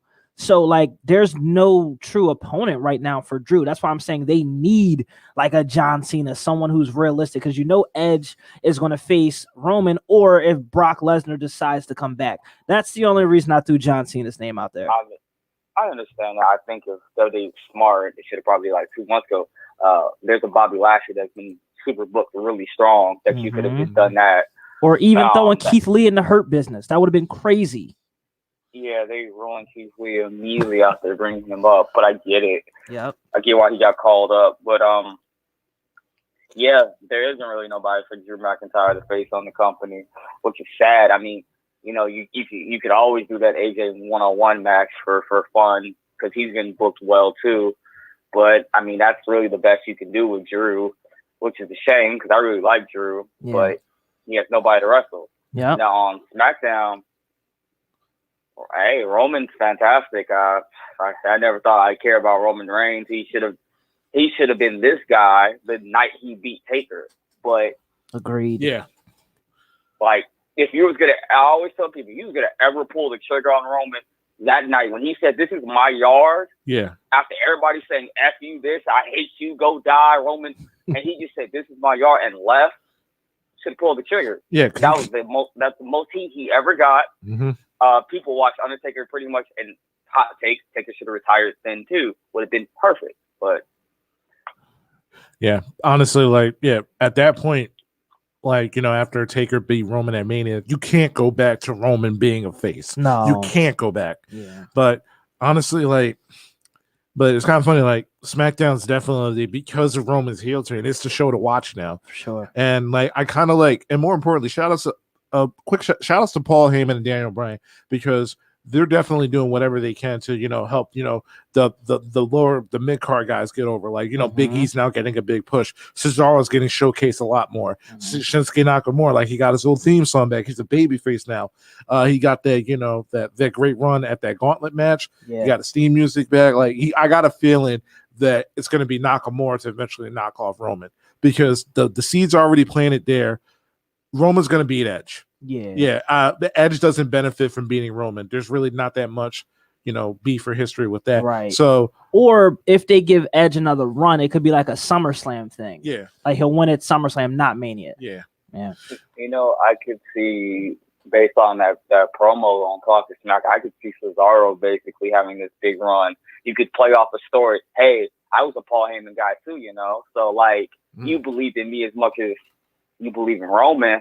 He could play off that. He has the credibility to wrestling trumps. I mean, he dresses he has a look. He can cut the promo, and he has the ability to beat Roman. Yeah. Other than, I would say, yeah, he's really, and Big E. I hope they do him justice. They're hot and cold with him. I feel like they are. Like, everybody in the New Day over the past several years, they haven't been booked weekly. And like Vince and Triple H have always been high on Big E. So I feel like, Big E's definitely going to get a credible, Intercontinental title reign. And I think that's going to work him after he drops it, it's going to work well for him going up, the next ladder to eventually face Roman for a championship match. Absolutely. I know you guys were going to go into your all-star selections. Before I just want to say my last piece, I just want to kind of give mine real quick. Go for it. It's 12 on each, right? Yes. Okay, for the East, I think Philly has two all-stars. I think Milwaukee has 2 in Middleton and Giannis. Kyrie, Brooklyn has 3. Mm-hmm. They're gonna get 3. Bam's gonna get in. Mm-hmm. Zach LaVine's gonna get in. Bradley Beal's gonna get in. Trae Young's gonna get in. And Sabonis to me is gonna get in. Interesting. Okay. West. It sucks because AD going down really kind of muddles things for me. But okay. Give me LeBron, of course, no brainer. Steph, Luka, Jokic. That's 4. Kawhi and Paul. That's 6. Donovan and Gobert should get in, so that's 7. That's 7, 8. Yeah, when you're the best team, you get 2. Yeah. It's the rule of Dame Lillard, the Dame Lillard experience, that's 9. Then the West are like, let's see, it just kind of gets tricky because there's no AD. Unless I just feel like I'm missing like somewhere on the top of my head on the Western Conference. Devin Booker. Devin Booker, of course, that's 10.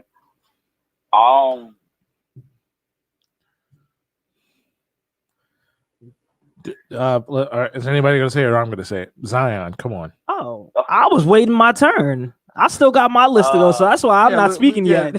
I'm not really speaking either. I ain't speaking. I got my list. Because like I'm looking and I love Zion and he's been really great. And I was like, is he all-star? But then I'm looking at his production. I'm like, yeah, he's gonna get in by the coaches. Yeah, he'll get him by the coaches. I'm about to say because all-star it's about 1, if the coaches like you enough, and 2, if the fans want to see you. Zion's box office, so he's gonna be there. Absolutely. Yeah. And then last one, who would be an all-star in the lovely West? Chris Paul could still vote. I could see him stealing some votes from Ja Morant. Yeah. You said Luka, right? Oh, yeah, starter. Okay, just saying. All right, just. No, I'm no fool, my friend. Yeah. All right, Warren. Anyway, thanks for calling in. You appreciate the call, bro. Yeah. No problem. You guys be smooth. Yeah. All right, man. So we might as well dig into it. Yeah, man. Might as well dig into it. Absolutely. I know it was a great WWE talk. Yeah, man. I enjoyed it. We got to do that more often. Yeah, we absolutely should. Once again, you listen to 98.5 WJY and Running Back Sports. If you want to talk NFL, you want to talk NBA, if you want to talk about, just life, social issues. If you want to talk about WWE, you got 2 WWE fans here. Yeah. And if you want to call and trash talk a little AEW, I'm your guy right here. See, I don't watch AEW like that. I record it every week, but I don't watch it. It is. Listen, I go back and forth with NXT. I got NXT recorded, so I can go back to it anytime. Yeah. AEW's like especially the last 6 months, like it's brutal to get through. It's tough, bro. I think I think we talked about this one time.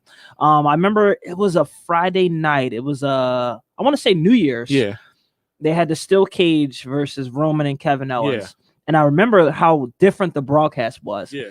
And the broadcast because it was after the NFL. Yeah, it was after the NFL. So they're thinking, okay, we're getting an NFL audience, so we're going to introduce these guys as if they've never seen them a day in their life. Yeah. And in most cases, when you're watching AEW, you've never seen these guys a day in their lives. Oh yeah, I remember when NBA Twitter saw AEW and they were like, Chris Jericho, Jesus, man, what happened to you? Right, they just don't do a good job at broadcasting and showcasing who the guys are with their storytelling. I mean, if you hit mute and just watch the matches, okay, it's great. JR's doing the best he can. He's trying. Yeah, he's trying. He doesn't fit that style of wrestling anymore, man. It's a shame. Yeah. Like if you get more of an LO calling those matches. Oh, miss that guy. Yeah. Miss him. Yeah. Okay. Anyway, Anywho, listen, let's get into our all-stars. Yes. You want to start? All right. You want to so all right. So how about this? How about we do East starters? Yeah. Okay. Then East bench. Okay, that's fine. Then we'll do West starters, West East bench. East, best of the West. Yeah, so you can start with your East starters. I'll go with my East starters, and then we'll go bench. All right? All right. Go for it. Now, ladies and gentlemen, the Eastern Conference starters. Number 13 from the Brooklyn Nets, James Harden. That's a good choice. It's a good choice. Number 3 from the Washington Wizards, Bradley Beal. It's a good choice.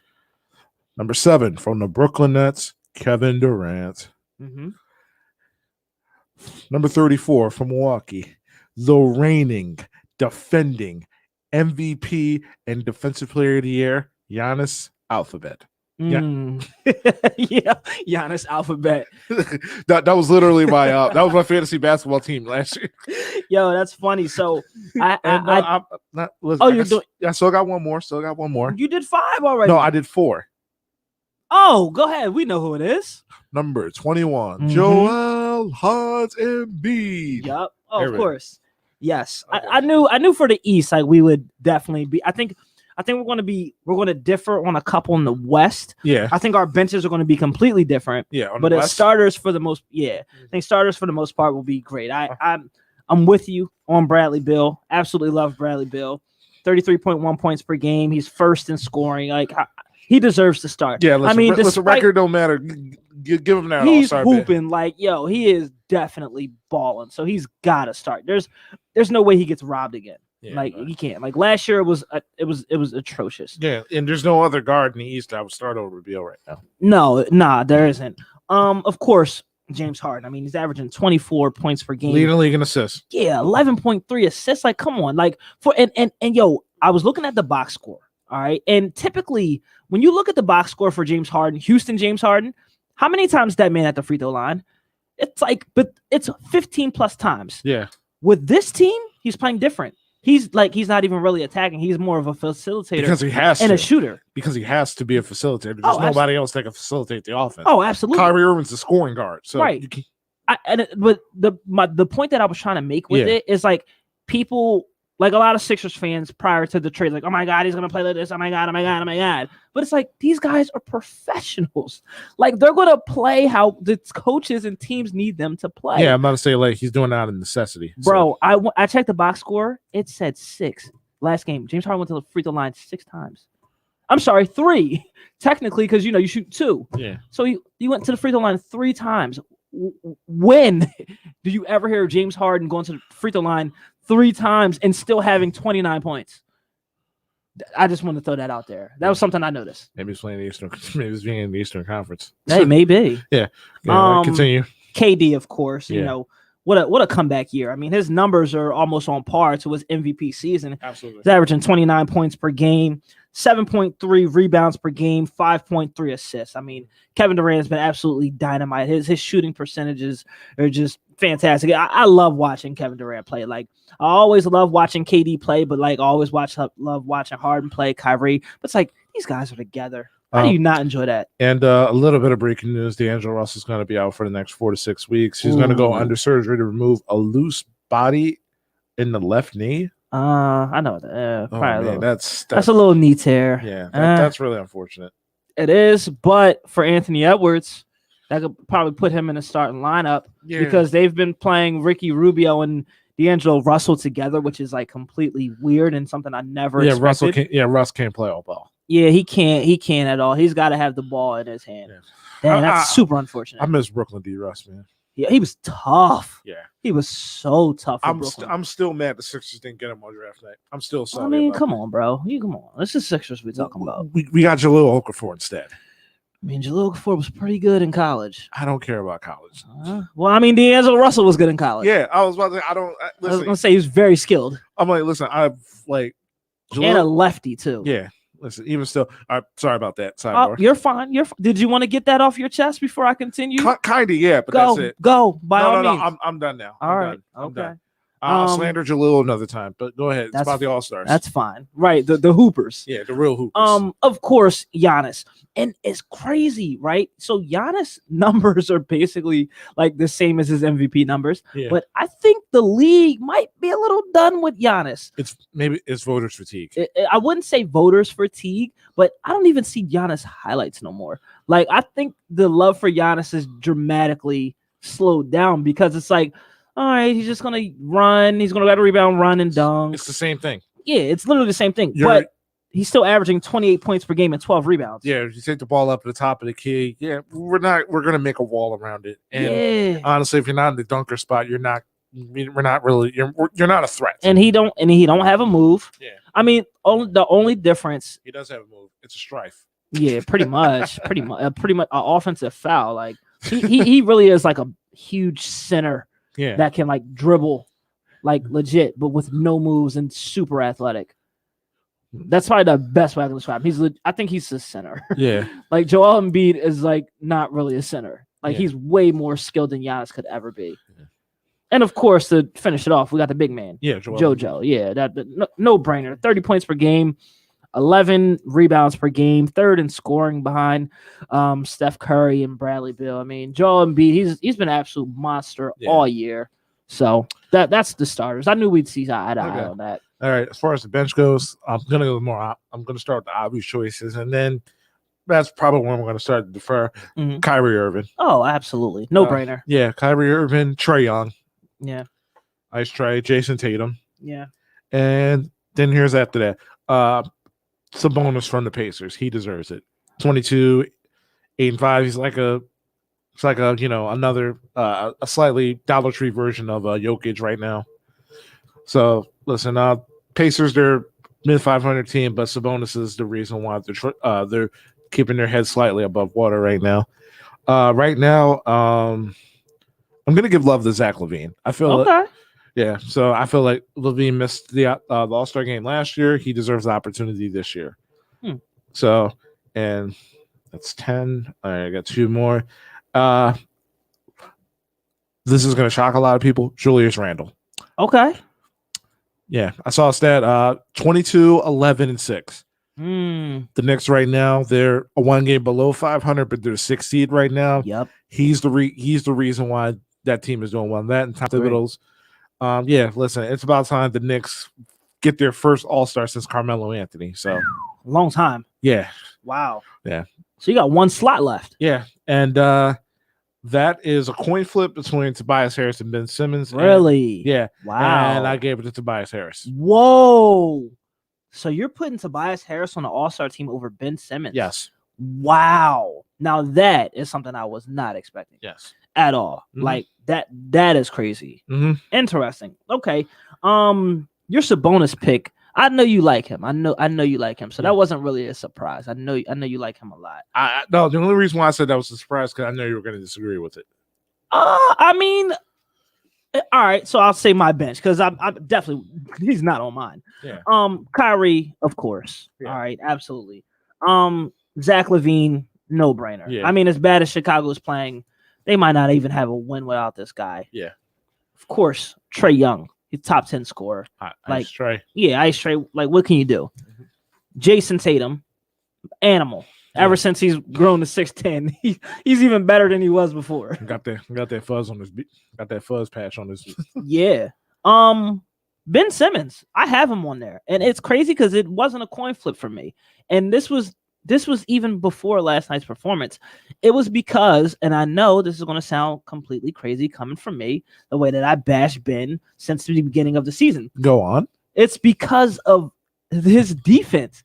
His defense is really game-changing. Like, he really is a shutdown type dude. He's everywhere on offense. He's able to create for other guys. Like, these are things that I know about Ben Simmons. But, of course, it's going to come off a little haterish when I'm mad that he's not consistent and there's an opportunity to get James Harden. Like, yeah, and it's also kind of funny that, like, everybody brings up, Devin Booker dropping 36. But when he was guarded by Ben Simmons, Devin Booker was shooting 33%. Yeah, exactly. And even when you look at the end of the clips at the end of the game where, when Devin Booker hits that dagger, that's good defense. That was just a better shot. Oh, of course. Yeah. Yeah. So I don't get why people was like, well, that's your defensive player of the year. I'm like, that's good defense. Bro, it's like one play. Everybody gets cooked one play. Yes. Like, get out of here. Yeah, like Rudy Gobert's the former defensive player of the year, got cooked slammed all the time. Yeah. No, but I got Julius Randle. Mhm. I agree with you 100%. Yes. Like Julius Randle has been absolutely outstanding for the Knicks. I'll tell you one thing: if you're betting against the Knicks, he messes up a lot of people's. Messes up a lot of people's bets because you do not know what Julius Randle is going to give you. He could really give you like his season average on 22, 23, but then he can also give you like 37. You're like, hold on, wait a minute. Let me get this right. Like Julius Randle just did that, and it's like, yo, like Julius Randle is a bucket. He's been a bucket ever since he came in the league. Like he's always been a bucket. Some of them Kentucky players. Man. Yo, Kentucky players be getting it in. I mean, it's nothing but Kentucky players. Yeah. And then my last pick is actually Jaylen Brown. Jaylen Brown. I don't hate that. No, not at all. Like Jaylen Brown has been playing absolutely outstanding. And what a lot of people don't even recognize this because they talk about Jason Tatum so much. Jaylen Brown actually leads the Boston Celtics in scoring. Well, so he's Tatum missed a lot more time. Fair. Yeah, I know. I could see that. That's absolutely fair. But I'm talking about the leap that he made on offense. Yeah, like he's going up about 4 or 5 points. Yeah, I think in his average. I think Brown has more 30-point games than Tatum this year. Oh yeah. Jaylen Brown has become like a really dynamic two-way player. Like I like him a lot. Yeah. And the more and more I watch him and understand his background and, things that he do for social justice and being trained by Tracy McGrady, I become more of a fan of him. Listen, he may be a Celtic, but being a Celtic has nothing to do with you being a good person. Yeah, you can't knock that. Yeah, I like Jaylen Brown. I like him a lot as well. All right, let's get on over to so we just had a couple of differences. Like you said Bam, and you said... I didn't say Bam. You didn't say Bam? No. I thought you said Bam. Sabonis, Randall, Trae Young, Jason Tatum, Levine, Tobias, Kyrie. Okay. So we just were different with Simmons and basically Jaylen Brown. Yeah. Yeah. Okay. All right. That makes sense. But right. I'm actually shocked you didn't pick Ben. Yeah. But I mean, Tobias does deserve it. But when I picked Jaylen Brown, I'm like, well, technically Jaylen Brown's a 3, and his numbers are far exceed Tobias's numbers across the board. Maybe like not 3-point percentage, but Tobias Harris has been shooting terrible for the month of February. It's been like 20% from 3. Yeah. Like, so that's why I let Jaylen Brown edge Tobias. Tobias still is in that 50, 40, 90 category. Oh, absolutely. Yeah. He is for the season. I'm just talking about for the month of February. Yeah, I can see that. But Tobias is definitely still in there. Mm-hmm. Western Conference, let's get it. All right. Easy pick, Steph Curry. Yep, no brainer. It's the easiest backcourt I ever had to pick. Steph Curry and Luka Doncic. I knew you were going to have Luka in your starters. Yeah. LeBron James. Yep. Kawhi. Because I'm not sure if Kawhi's front. I'm not sure if LeBron's front or backcourt. So LeBron he's front court because he's technically a small forward. Yeah, but they're playing him at shooting. They play him at point guard. Yeah. Yeah. So it's I don't I'm not sure how the voting is like. Is he going to get backcourt votes or is he going to get front court votes? When I went on NBA.com just to mess with it earlier, he gets front court votes. Okay. Yeah. So all right then, LeBron front court, Kawhi Leonard, the Joker. Yeah. Literally the same. Only difference is instead of Luka, I took Dame Lillard. Okay. So yeah, I took Dame as a starter. Okay. Steph Curry. I don't hate it either. Nah, like it's not like I know that's why after I made it, I'm like, well, Luka's probably gonna start. Yeah. Like he's gonna get all those international votes. Yeah, he's gonna get all those Dallas votes. Like he's probably gonna start. Like there's no lie about that. Yeah, it's the Yao Ming effect when it comes to draft time. Agreed. All-star time. Sorry. Yes, because there were plenty of years when you're like, okay, now why is Yao Ming starting over Shaq? Like, okay, why is Yao Ming over there? Like Yao Ming played like 5 games this year. What's going on? Right, and Tim Duncan's not starting. Like I'm confused. Like, stop the count. Right, it's a fraud. We won already. We won. Like not at all. But I mean, Steph Curry. I mean, I'm just so happy he's back, man. It really he looks better. Yeah. Like how Steph Curry look better? I don't get it. He looks more like untouchable. He looks more slippery. It's like he doesn't even like really get to like when he gets to the lane, he don't get like body to body contact like that. He's a really slippery dude, and he's just shooting from anywhere. Because think about it, he broke his hand. Really didn't play all of last year. Yeah.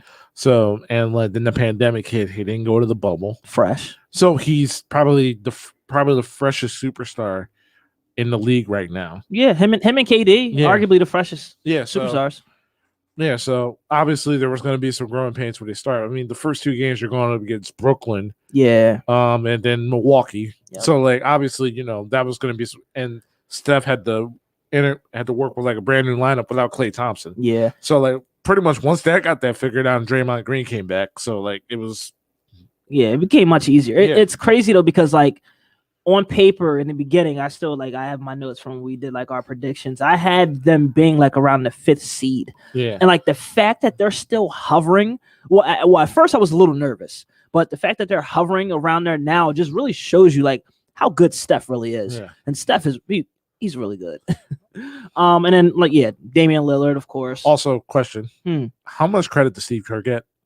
Oh, tons. Okay, tons. Listen, I've been seeing because over the years I've been seeing a lot. He's the one drawing up the game plan. Okay, I'm just saying because you actually watch basketball, you actually know what's going on. But I'm just saying, well, let's see how let's see how Steve Kerr plays with without 2 of the best shooters. Now I'm like, listen, there's a reason why when they got rid of Mark Jackson and they brought them in. They got out of the second round and they won the NBA Finals the following year. Right. He's the reason why Draymond Green was in the starting lineup. Yes, because Mark Jackson had David Lee starting. Yes. There's a reason why, like during the finals, like maybe we should put Iguodala in the lineup. Yep. So like I don't get the Steve Kerr hate. I really don't. People who hate on Steve Kerr is just beyond me. I mean, he comes from some of the best coaches of all time. I mean, Phil Jackson and Greg Popovich. Are you kidding me? Like he was on both their teams, championship teams.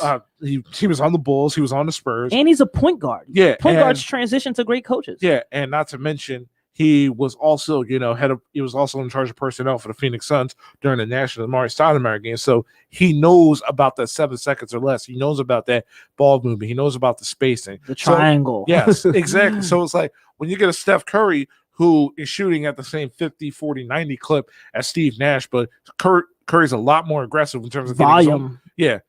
So it's a wrap at that point. Yeah. So he doesn't get enough credit. And call me crazy. If they continue this stretch, gotta consider him for coach of the year. Yep. You gotta. I mean, I won't disagree. It depends on how the Sixers turn out because Doc could easily be considered a coach of the year. So but I mean, also Monty Williams, also. Oh, absolutely, yeah. With the Suns, absolutely. So those could be your 3 front runners at the moment for possible coach of the year. Mm-hmm. I get it. Like sometimes, like when teams like when maybe Quinn Snyder. If the Utah stays, yeah, no, you're right. So, you go ahead. You want to start with the bench? Okay, yeah. All right, let's start with some obvious ones because I have Luka starting, Dame Lillard, yeah, of course, Donovan Mitchell, mm-hmm, Rudy Gobert also. Yep. I feel like once you're the number 1 seed, then they give you 2. That's how Kevin Middleton, Chris Middleton, I always mess his name up. Chris Middleton. That's how he makes the All-Star games because he's not really like an All-Star caliber player.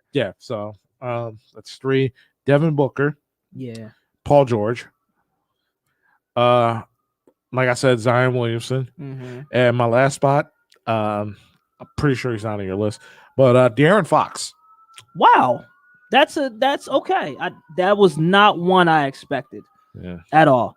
Like that's a bit of a shock. And he's been playing some of the best basketball of his young career. I mean, it sucks because he's in Sacramento. Yeah. And because you're in Sacramento, you're not gonna get that buzz. Nah, ain't nobody checking for you. Yeah. So that was the Sixers versus Sacramento last week was probably the first time I watched a full Sacramento Kings game in Lord how knows how many years, because like number one, Sacramento's never good, so they're not going to be on your TNTs, your ABCs, your ESPN, so you're not going to get a chance to see them. Yeah. But watching De'Aaron Fox, it reminded me of like a young John Wall, but like more in control. Yeah. And De'Aaron Fox is tough. Yeah, averaging 23 points a game, just a few ticks under 7 assists. And not to mention, he's probably one of the better defensive point guards in the league. Oh, absolutely. Yeah. And he's a lot taller than people think. Yeah. He's running like 6'4", 6'5". Yeah, and he's just about as athletic and can run the faster, like a young John Wall or Russell Westbrook. Yeah, I just say it. definitely a lot more control, like with his speed. Because watching that Sixers game, the way he was killing us, he wasn't even doing crossovers. Yeah, he was just doing hesitations and then just pew right to the rack. Yeah, like it was no problem. So that definitely that's a good, interesting pick. I do not have him on my list though. That is interesting pick. Okay. Of course, Luka. Yeah, Luka. He's going to be on my bench. I like Luka a lot. I just don't think he truly deserves to be a starter. The reason I didn't have him as a starter is because also team success, because they ain't really doing it. But he's all right. But yeah, PG. Yeah, the numbers speak for themselves.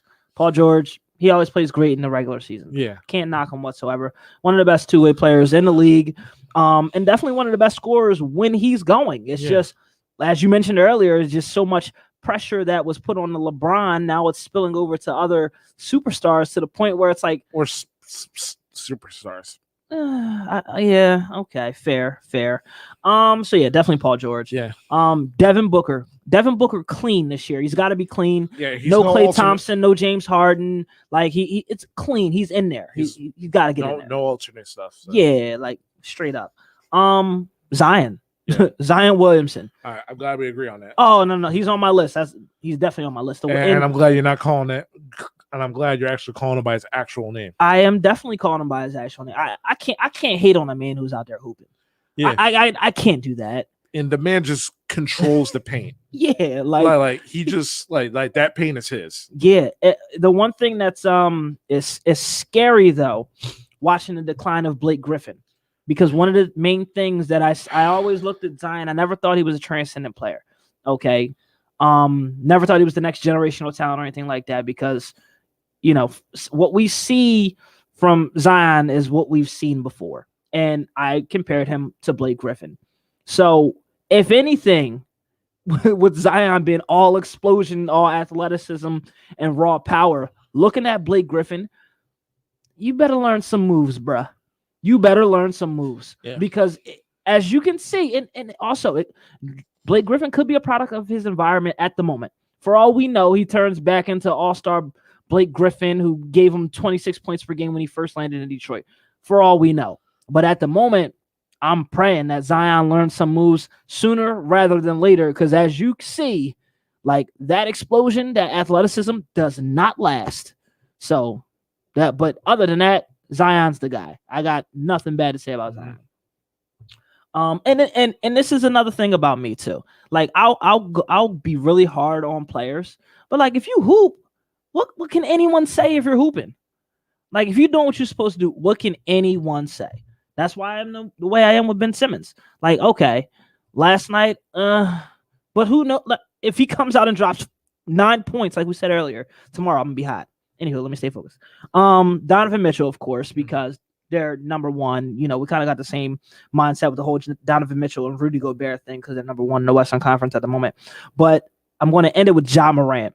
And the reason I picked Ja Morant, I know he's averaging about 18.5 points per game. Number's a little bit down from his rookie season, but we know he's coming back from the injury. I think it was an ankle injury that he had. Hyperextension. Yeah, and he has the Grizzlies in the hunt. Like, I don't know if you've checked out the new standings as of late, but now they have it broken down. It's like 1 through 6 and then 7 through 10. Because, those are the guys who have to play like the play-in tournament, the 7 through 10 guys. So, like, now it's broken down a bit, and now you can kind of get a true vision of who's really there. So I say just off the strength of his success, team success, and them actually being in the hunt, I'll give it to him, because the Grizzlies don't have nobody but him, if we're being honest.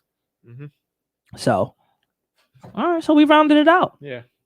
Now, this is a random question. All right, since we're talking All-Stars, one of my buddies hit me up a couple weeks ago, and he asked me a very interesting question. Okay. He's like, who's the best in-game dunker of all time, and who's the best all-star dunker of all time? So I know I just threw you a bone. I know you may not be ready, but hey, shoot. Because this is a tough one, in my opinion.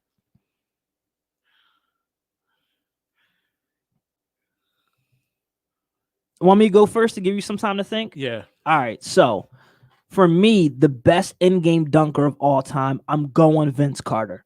Like the way that he gets body-to-body contact on people, it was crazy. Just jumping over 7'3" type guys, 360 windmills, like all types of stuff. Vince Carter catching it off the glass, tip slams, you name it. Vince Carter, in game, best dunker of all time, in my opinion.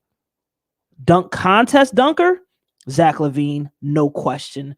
Don't even show me anything. I wish an old person would call up and say Dominique Wilkins or Michael Jordan or Julius Erving. Stop it. Those are like regular in-game dunks now that those guys did in dunk contests. I appreciate the path that they paved for the Vince Carters and the Zach LaVines and the Aaron Gordons. But Zach LaVine's. So you were saying slam dunk contest? Dunker. Yes, like slam dunk contest and in-game. Okay, in-game, Kobe Bryant. Okay, that's debatable. Yeah, especially because Kobe caught a lot of bodies. Yeah, like especially number 8 Kobe. Oh, yeah. You remember that one baseline move where he would kind of use the rim to like protect him? Yeah, and come through and like bang. Oh my, that was the move right there. I remember when they put that animation on the game, I was like so hype. Yeah, man, that's a good one. I didn't think about that. Listen, and who could ever forget that dunk on Dwight Howard? Right, he baptized that man. Welcome to the league, young fella. Yes. That baptized him. Wait, who was the one who got Yao Ming real bad? Was that was T-Mac? That was T-Mac. That was T-Mac got him. That was bad.